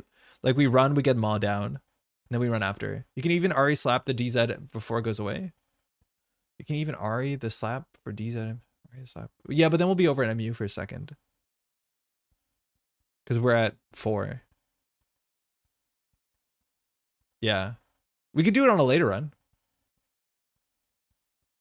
The other option is install this DZ, going to 6, run. There's something messed up if we like get down a Cubon and start farming. Like we could start farming this. Like we can install the DZ,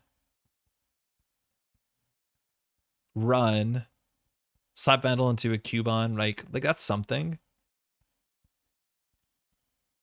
And deck's hard. Getting the Maw is going to cost us 3 credits. They'll drop us down to 5. We have Daily Cast Earthrise still ticking up, which is good. I don't think we really want to overclock this run. We'd rather have to overclock. Oh, Cleaver is actually really good into whatever they produce from this. The other option is just to get our breakers, but I think we need the Maw for that. I don't think I can do anything tricky here. We're just gonna run. We're pretty sure this is a drafter. Let alone 2 credits. There's like 1 more Tattoo Bola in the list, I think, but there's like a tithe. That's it. Deck has no ice wall. No action. Okay, so we get Arissana from hand, but we'll be over MU for a second. So we'll DZ for Maw. It's good to get that. So now there's only 1 fast advance piece. So we definitely want to go back to still get our Maw trigger. Yeah, a Formicary, right? But if they res a Formicary, fantastic. So if we go back, we definitely want to get some value. So I think we go back, we put the Slap Vandal on Afshar, and then we put down the Urban Art.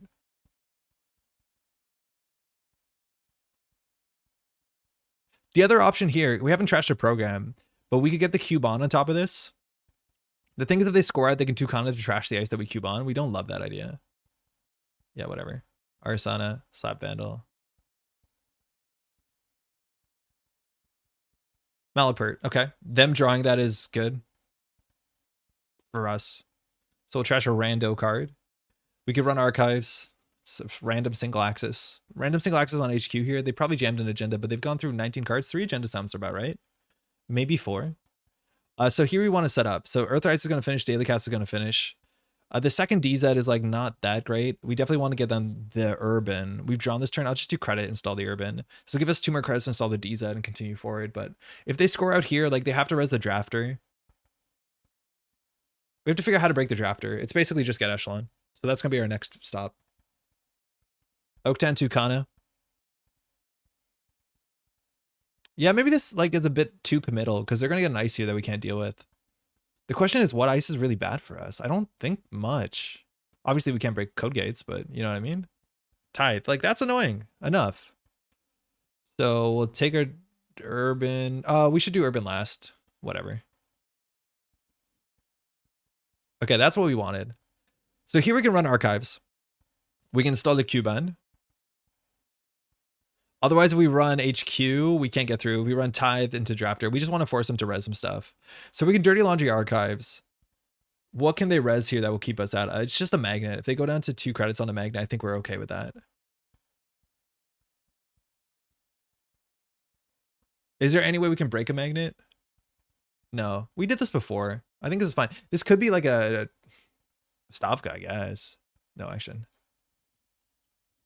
That's okay. We have a second Simul chip. It's a Whoredom. Oh, shit. That was the bad one. We actually can't get through that. We can get through that, excuse me. So we get the Slap Vandal down.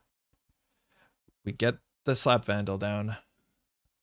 So we'll get the Slap Vandal down. With this. They'll get a credit. No matter what, they're going to get a credit unless we don't want them to get a credit. So I gave myself a click because I goofed the RA ability. This won't fire Maw. We get to see the unknown card. World Tree target. We'll get Earthrise into the next Earthrise for a credit. For free, never mind. Oh, we hit an Atlas. We hit an Atlas with Maw. Seems good. Virus Purge. Okay, so far Maw's been okay. We're in an okay spot here. Now, if we run through the Tithe, if we give them the credit, they can res the Drafter. Because we're almost at the spot that we can just like go ham on centrals. So we just need to draw into our breakers. Like we need 1 more breaker here. And I think with SMC Overclock, we actually could produce a breaker. If we have Echelon, we go through Tithe for free. And then we go through the Drafter for 2 because we're actually in a good spot. I think we'll draw once. Okay. We can consider getting down the twinning. I think ideally we do that with the Urban Art money. But that's the problem is if we run through the Tithe, they get a credit. The other option is like get down the Slap Vandal, run through the Tithe. No, that's not very good. They might extract the Tithe for a Spin Doctor, so I don't want to commit to that first. I think committing to this is a safer ice. They haven't resed it yet, but we installed the DZ. It's basically Urban Art unless we need more MU, which if we're getting the SMC down, we do. The Simul chip, what does it get us access to? Man, this deck is gonna absolutely burn a hole in my head. I think you want to spend the UAV money to install twinning. That'll eat the trigger. Yeah, but I don't think we can afford to install it. I see what you mean. If we install here and go down to 4, though, like we're just not contesting the board really well. Like I think Cold Lava can push into Managarm that. So I think some part of me wants to just do like credit Simul chip. Maybe double Simul chip is a bit rich.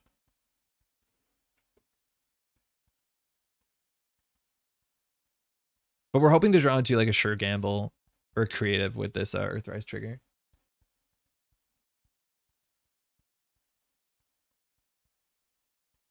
No action. That's going to be a really good hostile. Because we're on game point. It's a hostile. Damn, we're on game point. Now, the deck only has 1 Audacity. So the question is whether there's a 3-2 in hand. Double chip makes overinstalling Trojans really bad for the corp. Yeah. So now the question is what comes out with Tucana. We have a bad publicity. So here, I think we just have to get our Slap Vandal into Stavka. Okay, now the Stavka can trash a thing. They trash the Tithe for a Spin Doctor. Very cool play. But now the R&D is Sentry into Sentry. Okay, Rashida. Rashida makes me think that he doesn't have it. So we're playing around. The deck has two fast defense pieces, one slash and burn and one audacity. So if Cold Lava draws the audacity or 3/2, of which the deck has another Project Atlas, one SEF, and one above the law, he wins next turn because we don't have Clot. So if we trash the Rashida that denies the card draw, now this could just be bait. If he had Spin Doctor, he could have drawn, but this could be bait and he could have it in HQ. Regardless, we need to pop off thinking. The question is, where'st do we pop off? We know that running R&D is going to be a Stavka into a 3-cost drafter. So we have to get as much pressure as we can. We have a Conduit in the bin, so that's a good start. We have a Peach of Shaw in the bin, so that could be both of our simul chips. Yeah, we have to flip a Trojan into... Basically here we flip a Trojan into an Echelon, and then we over-install our World Tree and just go in. The problem is like we lack click compression here. Bad Publicity is going to help a lot because this server will cost us 4 to run each time. With Cubon, it'll cost us, and Bad Public cost us 1. Yeah, World Tree's probably trashing itself, which is fine. It's done enough. Urban Art. Do we take this back? I think we actually might leave this because we want to be able to trash something. I think we leave this. Isn't that weird? I think we do leave it.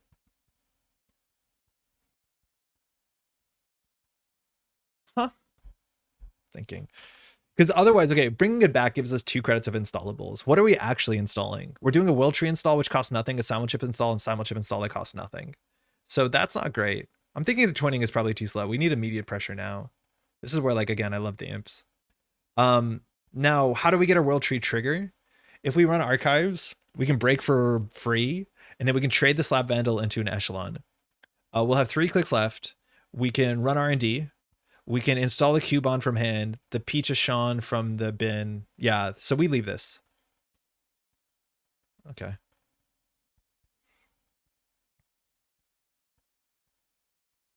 We don't even need to overclock at any point, do we? If anything, we'd overclock now, but this is a free run. Now, you can always shuffle with Atlas on the last. Not getting Conduit, it's in our bin. We don't need to. We just simul chip it, right?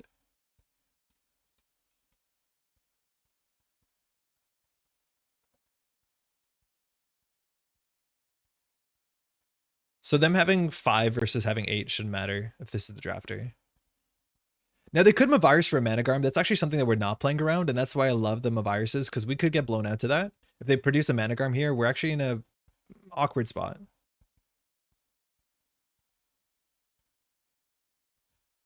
So I think we do overclock on the first run, because the first run on the Conduit doesn't matter. So then we'll run R&D here. In theory, always, again, it's such a weird line, is you can use op to res a virus to over-install Stavka that has a Trojan on it. And so we don't pass the Trojan, right? Like if it's really important to not give the runner a trigger off of Cubon or Peach of Shaw, you can over-install on it. I feel like it might be a Managram. It could be, yeah. The deck is on 3 Mavirus, right? But like there's a really weird thing is once they break all the subroutines, you can trash the ice and then we don't pass, so we don't get our Cubon or any of that nonsense. So I'll Arissana, Cubon on top of this. I'll break for 2. So it's free. It actually gains credits. So now they don't really have a big reason to res the drafter. We have all this house money to work with. They res the drafter, okay. So now they actually can't res the Mavirus anymore, so we're totally safe. So here we should use Arissana. Yeah, I guess so. Here was simul chip. We'll install the Peach of Shaw. We'll spread out. Oh, hold on. Why does that not work? Why? I said I got it, and then they're like, nah.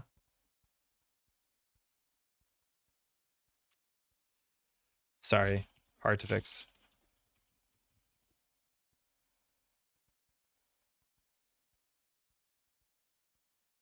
Like, how do you do that? How do you fix your MU and then allow it to work? So here, do Cubon, Stavka, Echelon, continue counter, Echelon, break, overclock credits. There we should always use your... No, I don't know. Might be a JNet bug. Yeah, I thought that worked at some point. Manually trash, simul chip, Pichachon. Where are you? Alphabetical? On here. Break. 1 credit. Well, not yet, but soon. I think you have to drag it and hope. Gain and click. Thank you. Very kind. Then we'll simulchip for conduit. Nice. Hopefully we use bad publicity here. Oaktown, what a start. Oh my god, that's a start. Okay. And now we see like 17 cards. Like, this is, I think, the pressure we need. We're like, we have to get to this board state sooner than like things like Twinning and Mantle that are like way too cute for their own good. So this is break for 1 with bad publicity, game back 2. We can afford to do this for a long time. This rips. Yeah, this is really good. This is like, and it's so wild because we get this combo, like, I'm gonna say consistent in air quotes, obviously, because we're playing a 60 card World Tree deck, but you know what I mean? So you consider pulling with the Atlas. We also have a Maw here. Can't Resma Virus, 1 credit short. Hedge Fund, so we get a Maw. Magnet, okay. Place Conduit. We're just gonna keep doing it. If we install the Peach of Sean, it's like click neutral, but credit negative. There's a lot more clicking on R&D that needs to happen. Okay. Again, 1. So this whole server cost us 1 credit to run.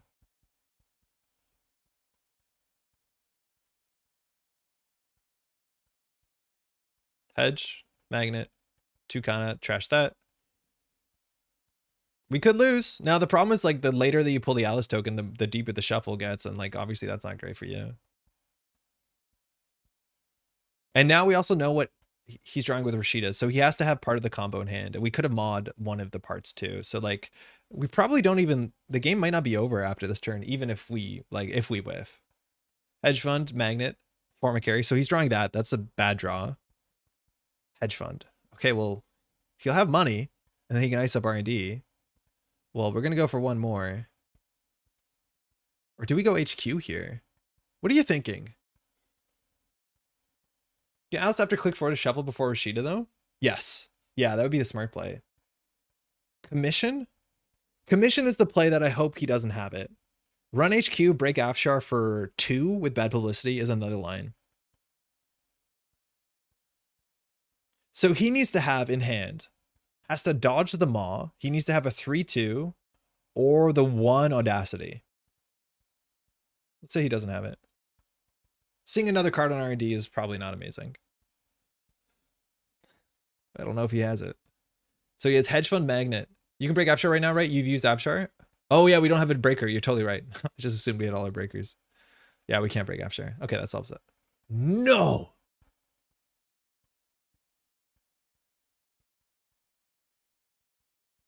He had it naturally. He had both of the pieces.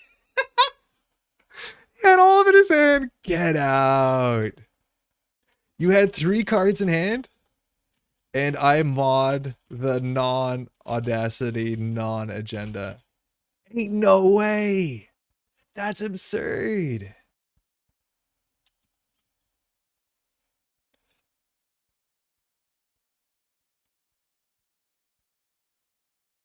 Oh no. It was off Mando. Oh, we ran R&D and saw another card, the 4th. We didn't lock. I thought we locked. I thought we saw 4 cards.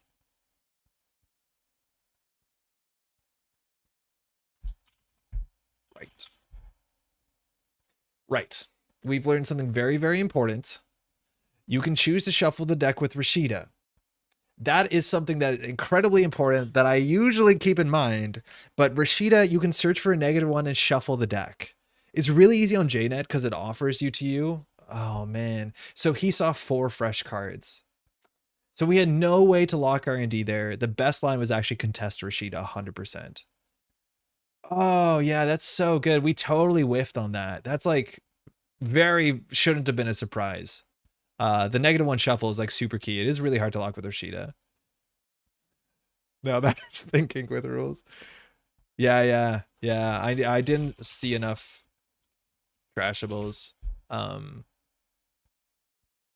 R&D usually is where this sort of deck is soft. Did you have the Managarm in the remote? They must have been the Managarm in the remote server. Otherwise, there was like way better Mavirus plays. Yeah, okay, that tracks. So if we want to contest this remote server, right? Like it was Tatubola, hope that he doesn't have ice in hand, which he might not after the Maw.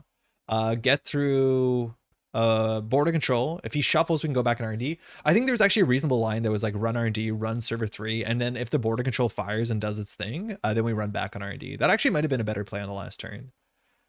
Because we had a lot of clicks to spare, and like running R&D for single card. Grab the Regolith and he got past. It was in hand when I grabbed the Regolith. Oh, that makes a lot of sense. Because, yeah, we were saying that we'd had grabbed the Managarm.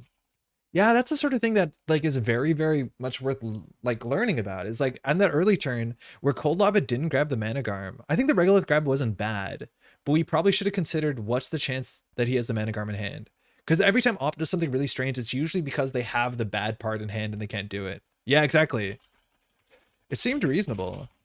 As much as the, what's it called? The Oaktown was also money. Yeah, also seeing Magnet R&D running server 3 was 100% guaranteed, right? Seeing Magnet R&D running server 3 was guaranteed? No, because you can border control for the Magnet. Right? Like if I run R&D, see the Magnet, and then they border control for the Magnet. And if that happens, then we, oh, is that what you're saying? Right, because then they shuffle, he shuffles, we go back on R&D? Yeah, that might have been right. I think baiting the shuffle might have been correct. Yeah. Hey, thanks, that was great. Okay, so what we've learned in this version, Maw's okay. Maw's definitely okay. I still think you probably want, I don't think you can rely on this being your MU card unless there's like tempo positive hardware cards. You probably should be playing like the full breaker suite. The full MU suite, like another Cordyceps, or not Cordyceps, wow, Cyberdelia. I think we learned like these like late game options like twinning, like DJ Fenris. Maw's great unless you draw. Yeah. You can pay 6, hopefully. So I think there's also a reason like we should play 3 Urban Art Vernissage. It is a lot of money, and it's the one big reason we should be running once a turn in this deck, because this deck doesn't have great once per turn run payoffs, unlike Knobkerry Imp. Mind you, Maw is something. Yeah. 20 seems extraneous here if Conduit Dig is possible. Yeah, exactly. So I don't like the twinning. Obviously, the Mantle is bad then too. I don't think we want Chesva because we're never going to pull it in any way that makes sense. I don't actually think we like DJ Fenders because I think Netrunner games are generally like, as much as they are 45-minute games, they are still like only 14 turns. So I feel like we have so much other work to do that I honestly don't even think a free DJ Fenders from our deck ever makes sense when we're always just pulling the next card draw thing. It's weird. It's just you need to make this faster. Yeah, Hush. I think Hush is so good in this matchup. I think I really like the Knobkerry Imp. The MU is hard. I think Imp without Knobkerry and just relying on your Simul chips is like a bridge too long, right? It's cool. It's like, I think there's an archetype here that's probably flexible enough and hard. I don't know how, if it's like tournament consistent. I think it's a lot of fun. Imp without Knob is fine. I don't know. Like you never use your Simul chip on it. There's too much virus in the meta that it will get incidentally purged out and then you spend 3 influence on nothing. I think you want Imp in every matchup. I don't think there's any matchup where Imp doesn't do a lot of work. Yeah, I do think people have got a lot better into this deck though. Like when I was playing it, people weren't icing up all centrals, which like every single opponent we saw iced up every central server sooner than they push for the win condition, which is a really big deal. My worry with this deck is less of the consistency, more it seems exhausting to play at a tournament. Oh, 100%. You cannot play this at a tournament unless you get very good. And I'm not saying I'm very good at this, but what I will say is when I spent the Sunday playing the largely less refined version, as much as the future could have, is that my first turns of the first games, very slow, but then you get into the groove and you're playing a lot faster. I think playing in person also there's a fair bit of shuffling and class acting, which is much slower. So it's hard. I don't think it's tournament safe. I think it's hella fun though. And it's like the sort of deck I'd bring to casuals all the time. Because it is really cool. Ari's taxing playing alongside Epiphany is a doozy for event. Yeah, I know. It's like, it's not only Arissana, it's like Arissana and then World Tree and then Class Act and then like all the other nonsense triggers. But yeah, I don't think I could play some tournament. We started a local league today where you had to choose your starting hand. How broken could I make this? Oh, I was thinking about this recently. I think starting 5 is busted in Netrunner. There are certain, there was ways to win if you could pick your top, like, I think 6 cards. Seems like a blast for casuals. I think it is a blast for casuals. And I think there's a chance that like some players can play a shell like this and do it well. I think it's going to take some deck tuning. I think the deck should get slightly smaller. And then you just play out all the cute, you take out all the, pair out all the extraneous extra cute stuff, and you just play the shortest path to set up like this rig. Because at the end of the day, the value proposition on resources to resources is absurd. And then the value proposition of installing Turbine for 1 and Cleaver for 0 is really good. Yeah, I think you can probably trim down another 15 cards if you really tried. What side is more busted with starting 5? Corp. Actually, hold on. Oh, it's midnight. I can't talk too much longer. We need to shut this down. But I'm assuming Corp. Couldn't tell you why. Do you have to say what your opening hand is? I'm pretty sure there's like weird HB stuff where you can like combo out from turn 1, right? Like I think in a corporation, like you can play sports metal, and obviously you have to worry about the runner meta, but you can just open with like luminal audacity, subliminals, and like red level clearance. And then turn 1, start with 2 points scored, right? In standard, yeah. Boomerang Doof likes a neat opener. I don't know if Boomerang Doof is that good if the corp is doing something messed up on turn 1, right? Like the corp is going to be like too big to fail. I don't know. Something, right? Like it usually starts not with like hedge fund. It probably starts with something weirder. But I'm assuming it's a corporation, like turn 1 sports metal, right? Install, you like re-sing the palm, what's it called? A luminal. Maybe you seamless. You technically need 3 cards in hand for Audacity. You advance Audacity, score it out, draw 2, have a turn. Maybe a Malapert, I don't know. Classic T1 Corp Christmas win is threat level alpha into some nasty tag kill, right? You don't have to make a successful run for threat level alpha, right? It's just there's no single tag punishment on turn 1 that is worth it, and let alone you have to beat the trace and it's a double. So I don't think you can. Because you need to beat the trace and play threat level alpha and have a click punishment. You can't. You genuinely can't. And that's good. Luckily, all the punishment cards, right? Need a successful run? I think so. But this is the only non-interactive tag card that is an operation, I think. Anywho, thanks for hanging out. I thought we played more World Tree, but unfortunately, when you play World Tree, it takes a while. We've been digging some mad conduit digs. That gets us there more than not. It's a hard deck to play. It's harder to play while streaming and talking at the same time, too. But I hope a lot of people are having fun with this. They're maybe seeing this because it's the deck list of the week, which is kind of really cool. I think that's it.